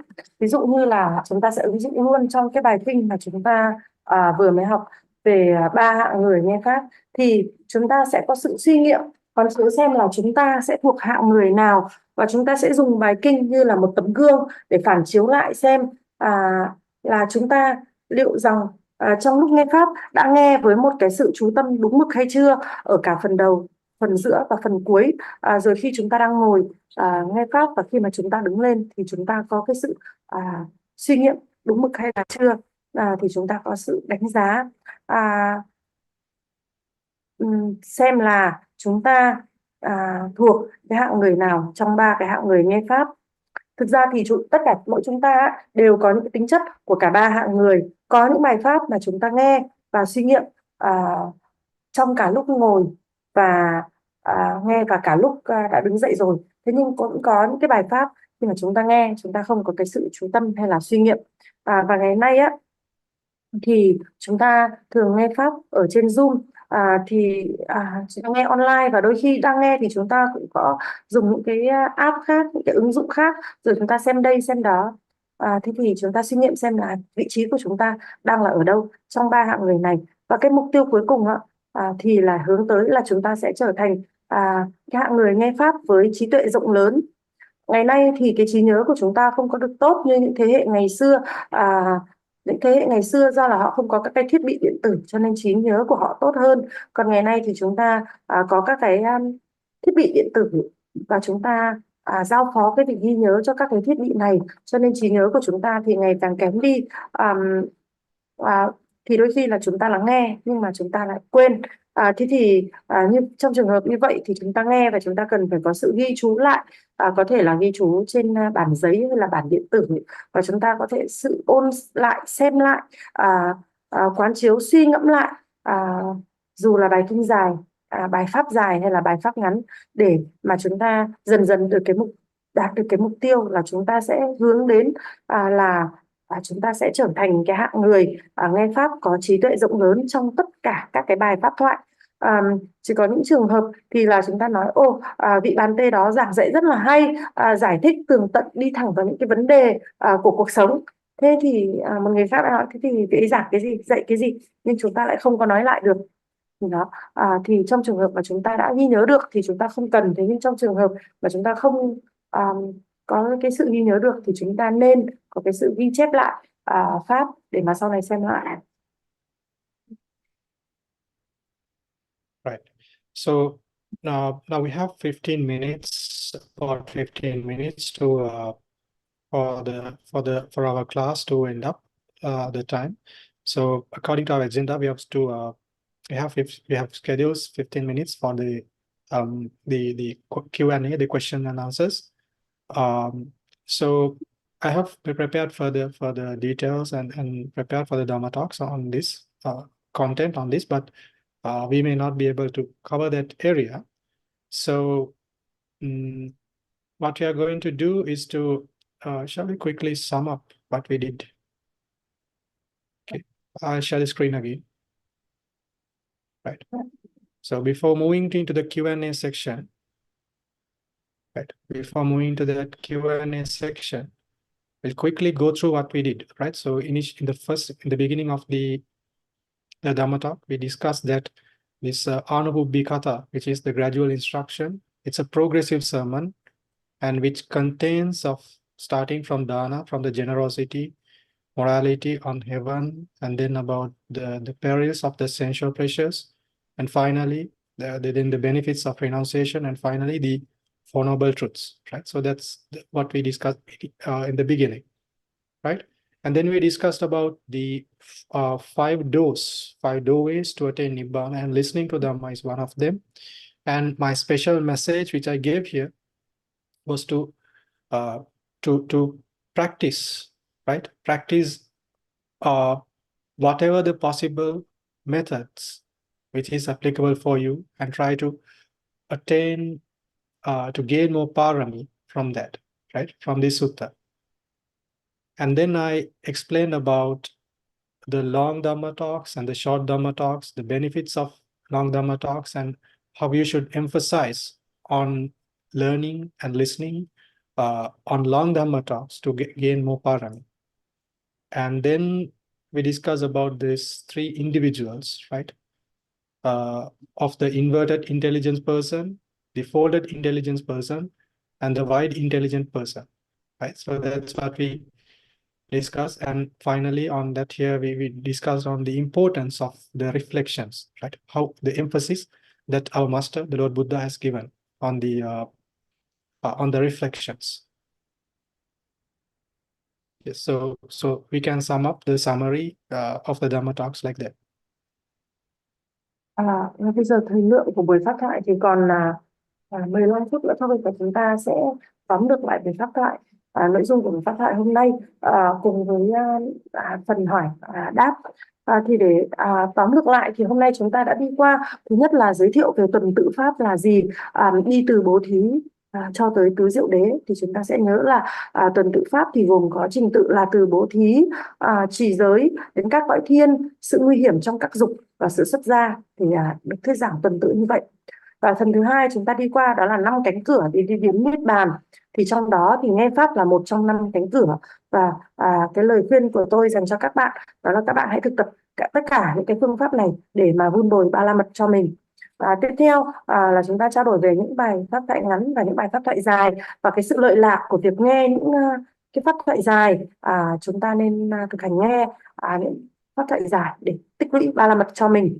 Và nội dung tiếp theo chúng ta đã đi qua nữa, đó là 3 hạng người nghe pháp: hạng người với trí tuệ đảo lộn, hạng người với trí tuệ bị gấp lại hay là trí tuệ bắp vế, và hạng người với trí tuệ rộng lớn. Và điểm cuối cùng đó là sự quán tưởng, quán chiếu, suy nghiệm, và cái sự suy nghiệm thì đã được Đức Phật nhấn mạnh là cần thiết. Đó là những nội dung chúng ta đã đi qua trong buổi pháp thoại ngày hôm nay. Okay, now we can move into the Q&A session. Bây giờ chúng ta đi sau phần hỏi đáp ạ. Nhưng mà quý vị nếu có câu hỏi thì giơ tay để đặt câu hỏi. Quý vị có câu hỏi không, mà quý vị giơ tay để đặt câu hỏi ạ.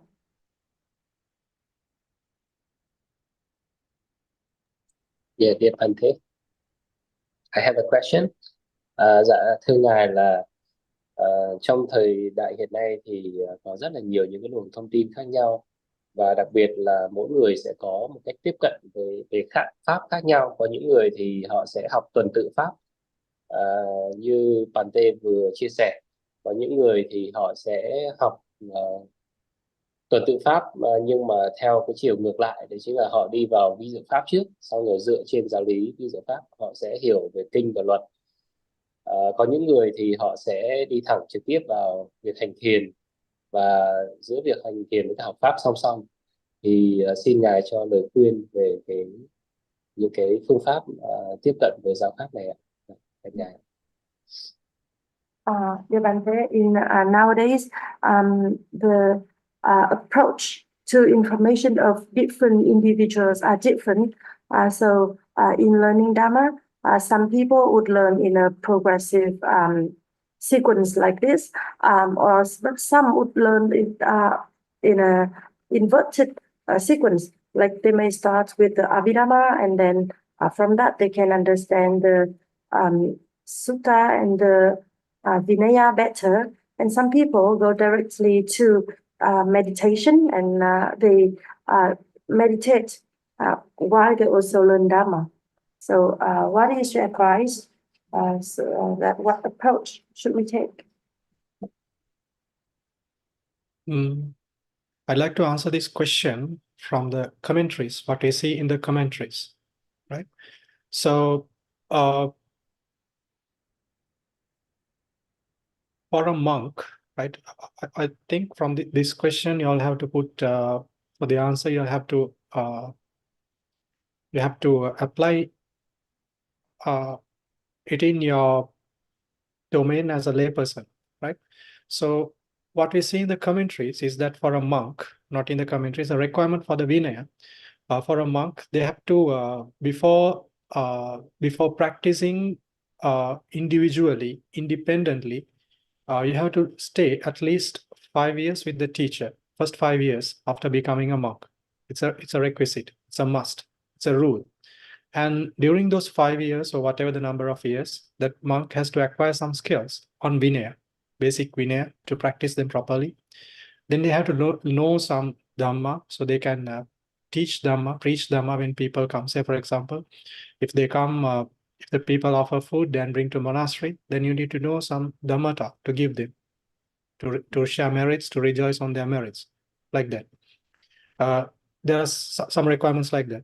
So apart from that, that monk needs to know a meditation method so that he can practice until he become an Arahato. So that needs to be there. So once you have this in place, there are a few more other requirements. It's like the basic things for a monk to before that he can stay alone.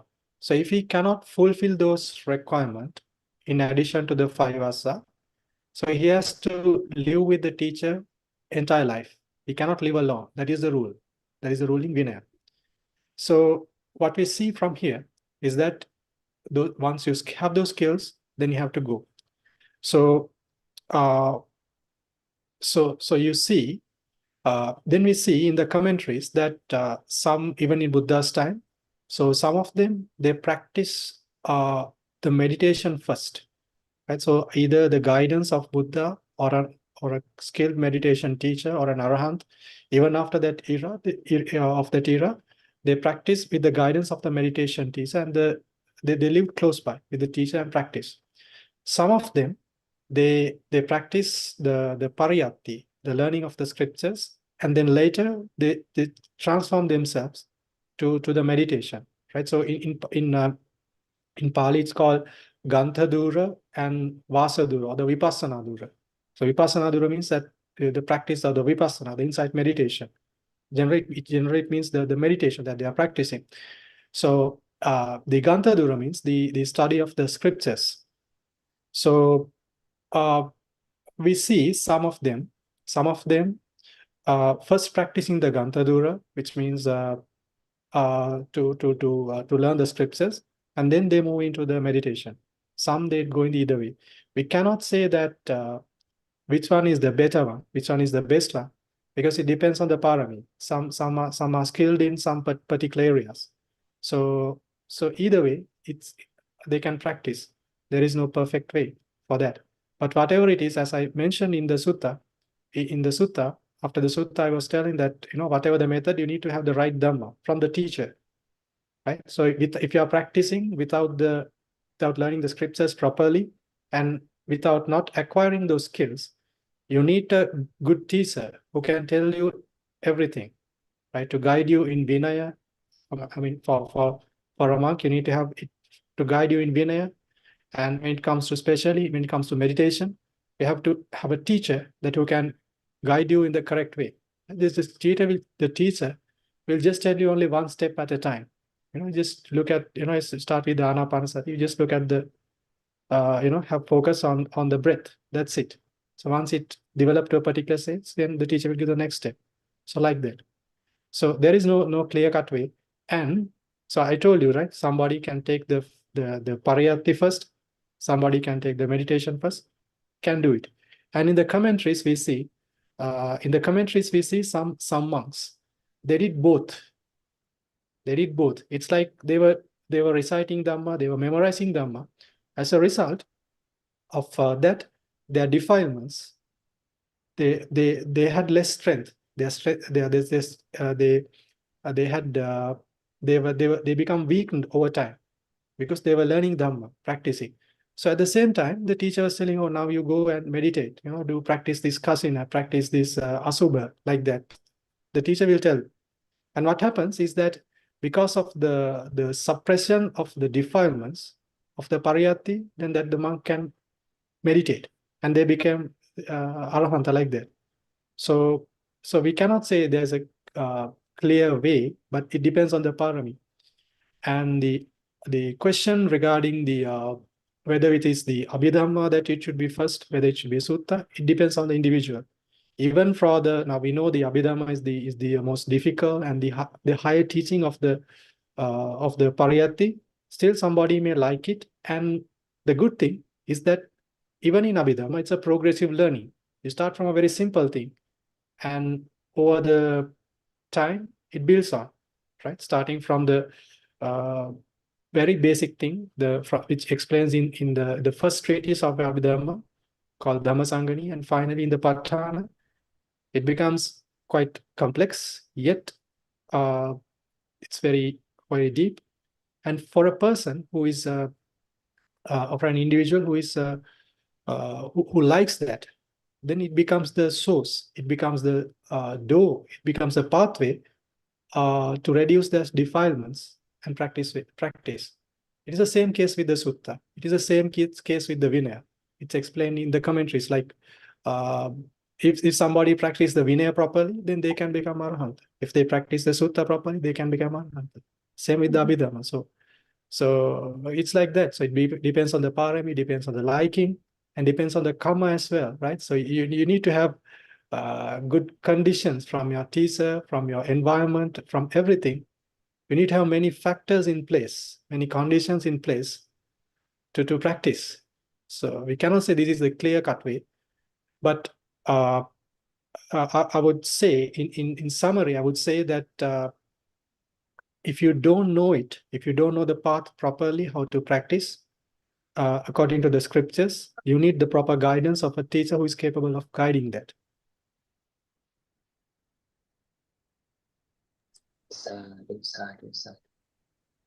Vâng, trả lời của sư.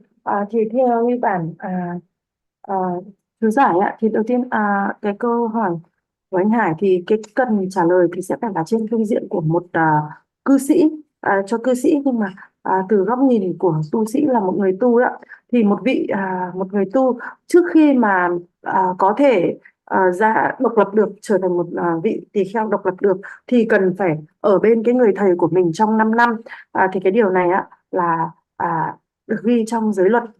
Thì cho đến khi nào mà vị ấy biết một ít pháp, chẳng hạn như khi mà cư sĩ đến họ cúng dường, thì vị này cũng có thể là phải giảng pháp, rồi thì phải chia phước, rồi phải hoan hỉ với phước thiện của cư sĩ, vân vân. Rồi vị ấy cũng phải học phương pháp hành thiền để có thể chứng đắc được A-la-hán. Thế nếu như mà ngay cả khi mà vị này đã được 5 hạ rồi, thế nhưng mà không có hoàn thành được những cái điều kiện đó, thì sẽ phải ở bên người thầy suốt đời. Thì đây là một cái việc quy định ở trong giới luật. Và thời Đức Phật, theo như bản chú giải, thì cũng có những vị là hành thiền trước, nhưng cũng có những vị thì đi theo người thầy và họ học pháp học trước rồi họ mới hành thiền. Đó thì là có những người thì học từ kinh trước rồi mới học thiền, còn có những người thì học thiền trước. Thì chúng ta không thể nói được là phương pháp nào là tốt hơn, vì nó sẽ còn phụ thuộc vào từng người, phụ thuộc vào từng ba la mật của từng người. Tuy nhiên tất cả thì đều là những cái cánh cửa để mà đi.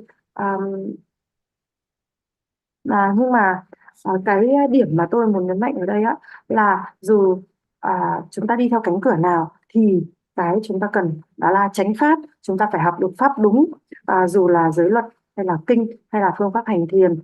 Thì có những vị thầy ạ thì họ sẽ dạy từng bước một, ví dụ như họ dạy hơi thở trước thì họ lại dạy tiếp những cái khác thì vị thầy sẽ dạy từng bước.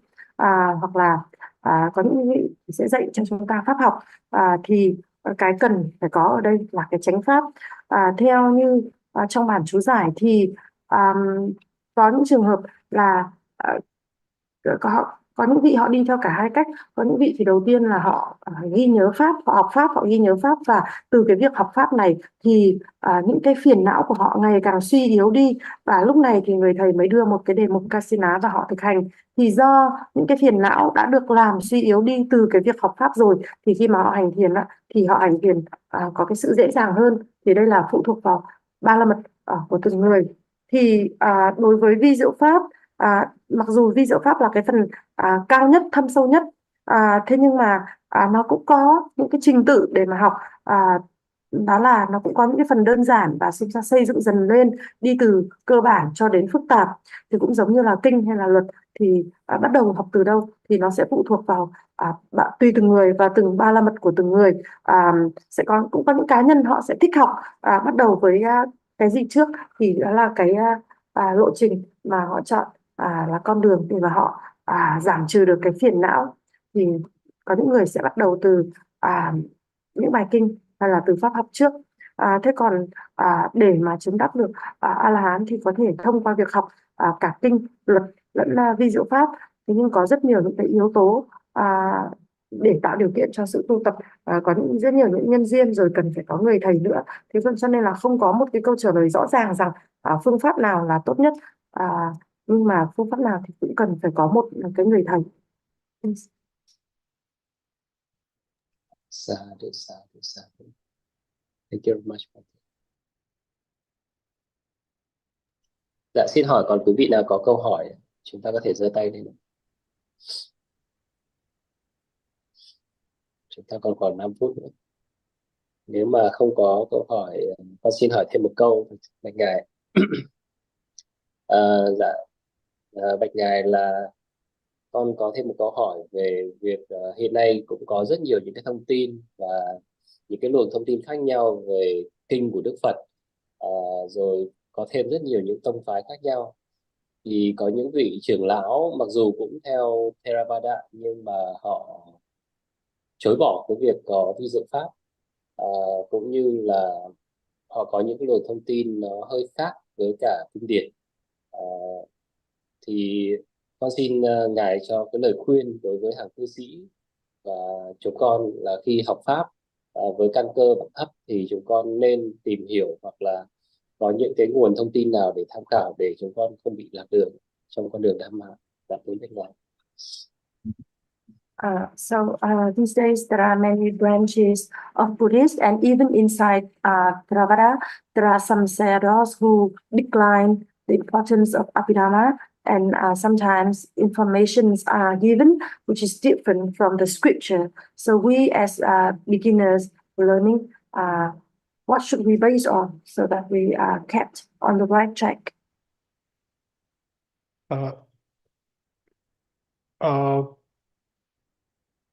What did he mention as the scriptures? Decline the scriptures, or is it? Tipitaka. He means sometimes Some sayadaw, they decline, they not agree with the Abhidhamma. Yeah, they say that the Buddha didn't teach that. Oh, okay. It will take quite a while for me to answer that question, right? But I put it in many ways because, like, few years ago, I did a master's degree. I completed my master's degree, and in this degree, the subject which my what do you call the essay which I did was on the Abhidhamma, whether it was preached by Lord Buddha himself or another person, like looking at the Theravada scriptures and then maybe some other secondary sources from the Mahayana. And I did kind of a small, my essay was on that. So I have a long answer, but put in a very simple way. Most of this the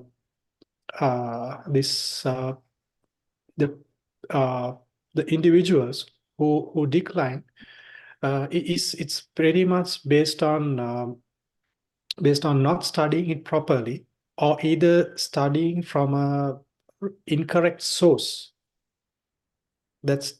I put my answer in one point in a very simple way, but I know it's not very comprehensive and it's not very very impressive answer. The second thing I would say is that the practical side of it, which means that in Abhidhamma it explains about the consciousness in a very deep way, and the mental factors in a very complex way. Not a complex way, I would say, it's how it is, how our mind and it's arranged. And then the materiality, the rupa, it's explained in a particular way, right? It explained about the rupa kalapa, which means how the materiality is formed in a particular way, right? So it explained in very detail, and it's like and if somebody penetrates if somebody have access to good samadhi, a very good samadhi, and they can see these dhammas in that self in a comprehensive way, in the whatever the comprehensive method which is explained in Abhidhamma, they can see it in themselves. You get what I mean, right? Yes. And nowadays, even after Lord Buddha passed away, like it's how many years? It's like 2,567 years ago, he passed away, right? So still, if somebody have good access to samadhi, they can see it's himself.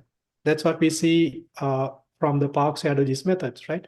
It's not that they are this, once they have access to good samadhi, the Sayadaw's method will teach how to penetrate and see those the types of materiality which is explained in the Abhidhamma. It's not explained in the sutta. Some of those dhammas are not explained in the sutta.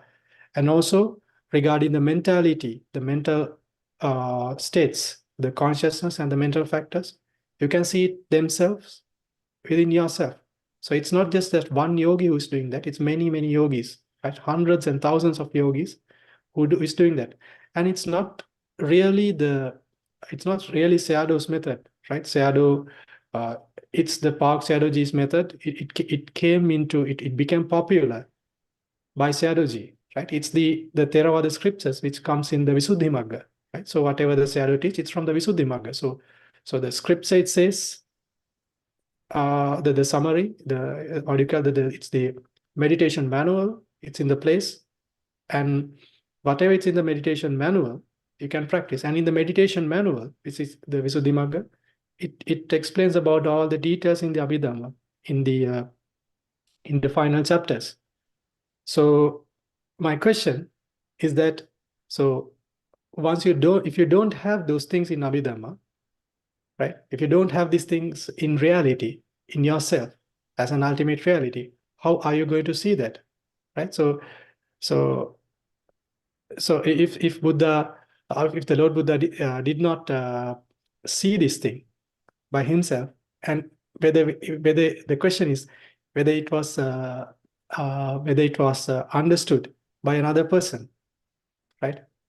It's not, right? Buddha himself knew it, and then he explained this thing, and it's in the meditation method, and after 2.5 millennia, we can practice it then and there.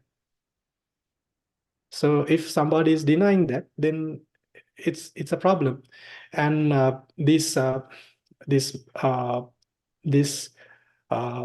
idea of that Abhidhamma is not a Buddha's teaching, it came into life during the last 150 to 120 years with the scholarly studies, by merely looking at the grammar side of it. The grammar is in the Abhidhamma is different when it's explaining the ultimate realities. It's slightly different from the suttas. It's slightly different from from the Vinaya. So what they're telling is that because of this some grammatical the ways that mainly because of the grammar, it's not Buddha's teaching.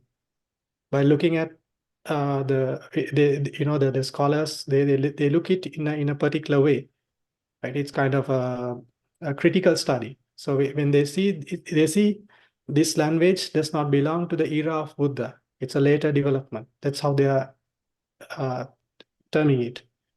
So things like that. Then now, after many years, it has become it has become popular among those individuals who some practitioners. Yes. Thì khi cách đây vài năm khi mà tôi học tôi làm cái tấm bằng thạc sĩ á, thì một trong những cái bài luận là tôi cũng có viết về cái chủ đề giảng liệu vi diệu pháp có phải thực sự là do Đức Phật ngài giảng dạy hay là không, thì tôi sẽ giải thích một cách rất là đơn giản thôi, là nhiều những cái cá nhân họ phản bác vi diệu pháp, họ bác bỏ vi diệu pháp là dựa trên hai khả năng. Một là họ không có học kỹ, và hai là họ đã học từ những cái nguồn mà sai. Và một yếu tố khác nữa là về cái mặt ứng dụng thực tiễn, thì trong vi diệu pháp thì giải thích về thức, về các cái thành tố của tâm và về sắc một cách rất là chi tiết. Và khi mà một người thấu triệt được những điều này, khi mà một người họ thiền định mà họ có định thì họ sẽ thấy được, họ sẽ tự mình thấy được.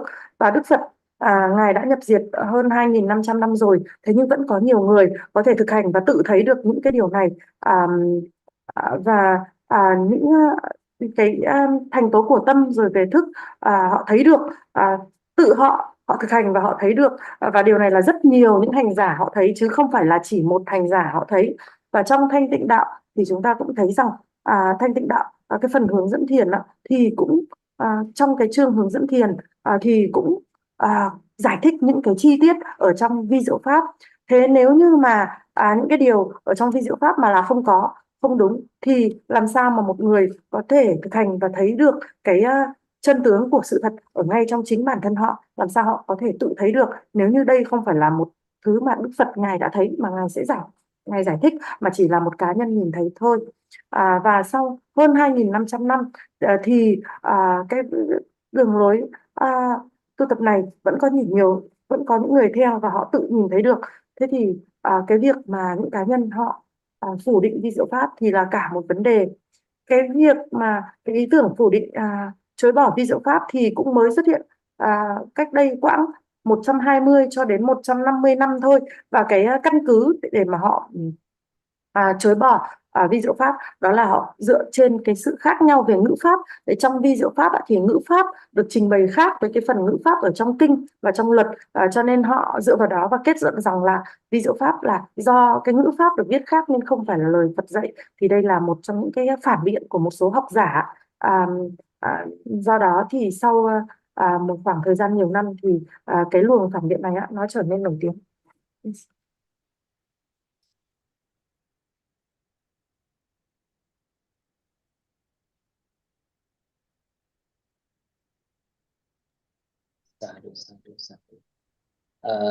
Nhưng mà mình còn thời gian để hỏi đáp không? Quá giờ nhiều với anh, chắc em nghĩ mình chuyển sang phần chia bớt. Time is up, Bhante. So we now finish the question and answer, and we change to sharing merit and metta. Yes.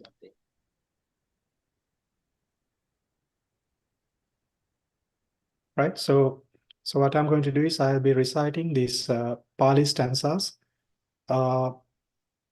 and some of y'all may know these stanzas. So what y'all have to do is that we'll be sharing merits on for the deities, and then for the relatives who passed away, and then we'll make some final wishes. Right. So in your mind, reflect on this when I'm reciting. If you can, if it's possible, you all can recite the Pali stanzas, and if not, wherever you have to, you can reflect on the Vietnamese translation and share merits.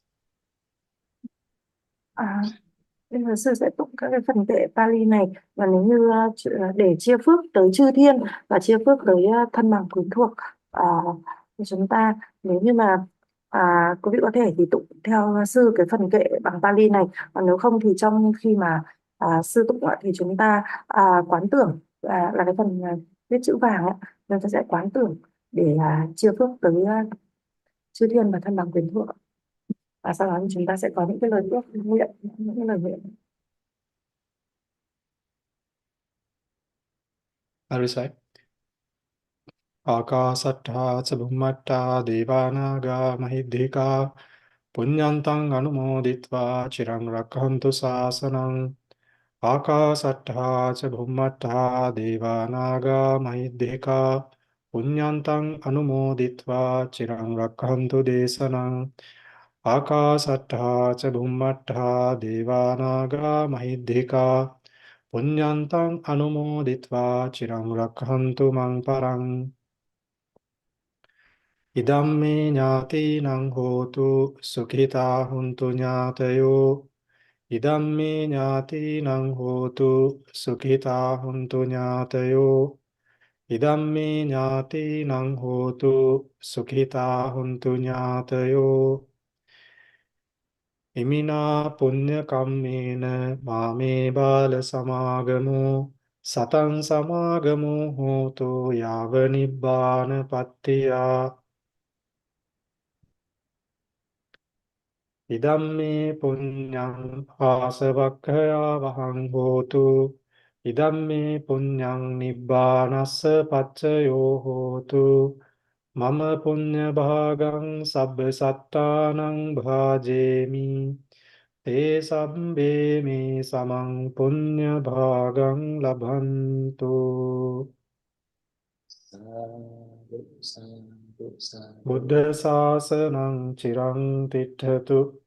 Buddha sasanang chirang tithatu. Buddha sasanang chirang tithatu. Sadhu, sadhu, sadhu. Sadhu, sadhu, sadhu. Thank you so much, Bhante. Sukhihotu nibbana sapaccayo. Sadhu, sadhu, sadhu. Dạ, xin mời quý đại chúng chúng ta cùng nhau chắp tay cung kính thầy Pháp sư. Thay mặt ban tổ chức và quý đại chúng con thành kính tri ân ngài, cảm ơn ban tổ chức, cảm ơn bạn Trần Ninh đã hỗ trợ chuyển ngữ sang tiếng Việt, và xin nguyện chúc ngài, nguyện chúc các quý vị được an vui, được sức khỏe, được tấn hóa trên con đường Dhamma. Sadhu, sadhu. Anh dịch. Sadhu, sukhihotu nibbana sapaccayo.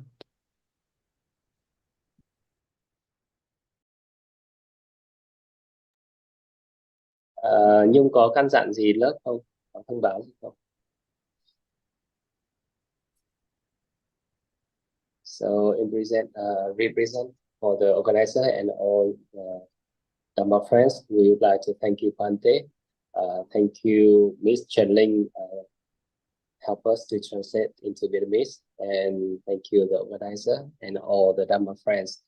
May you all be happy, be peaceful, and very soon get Niết-bàn.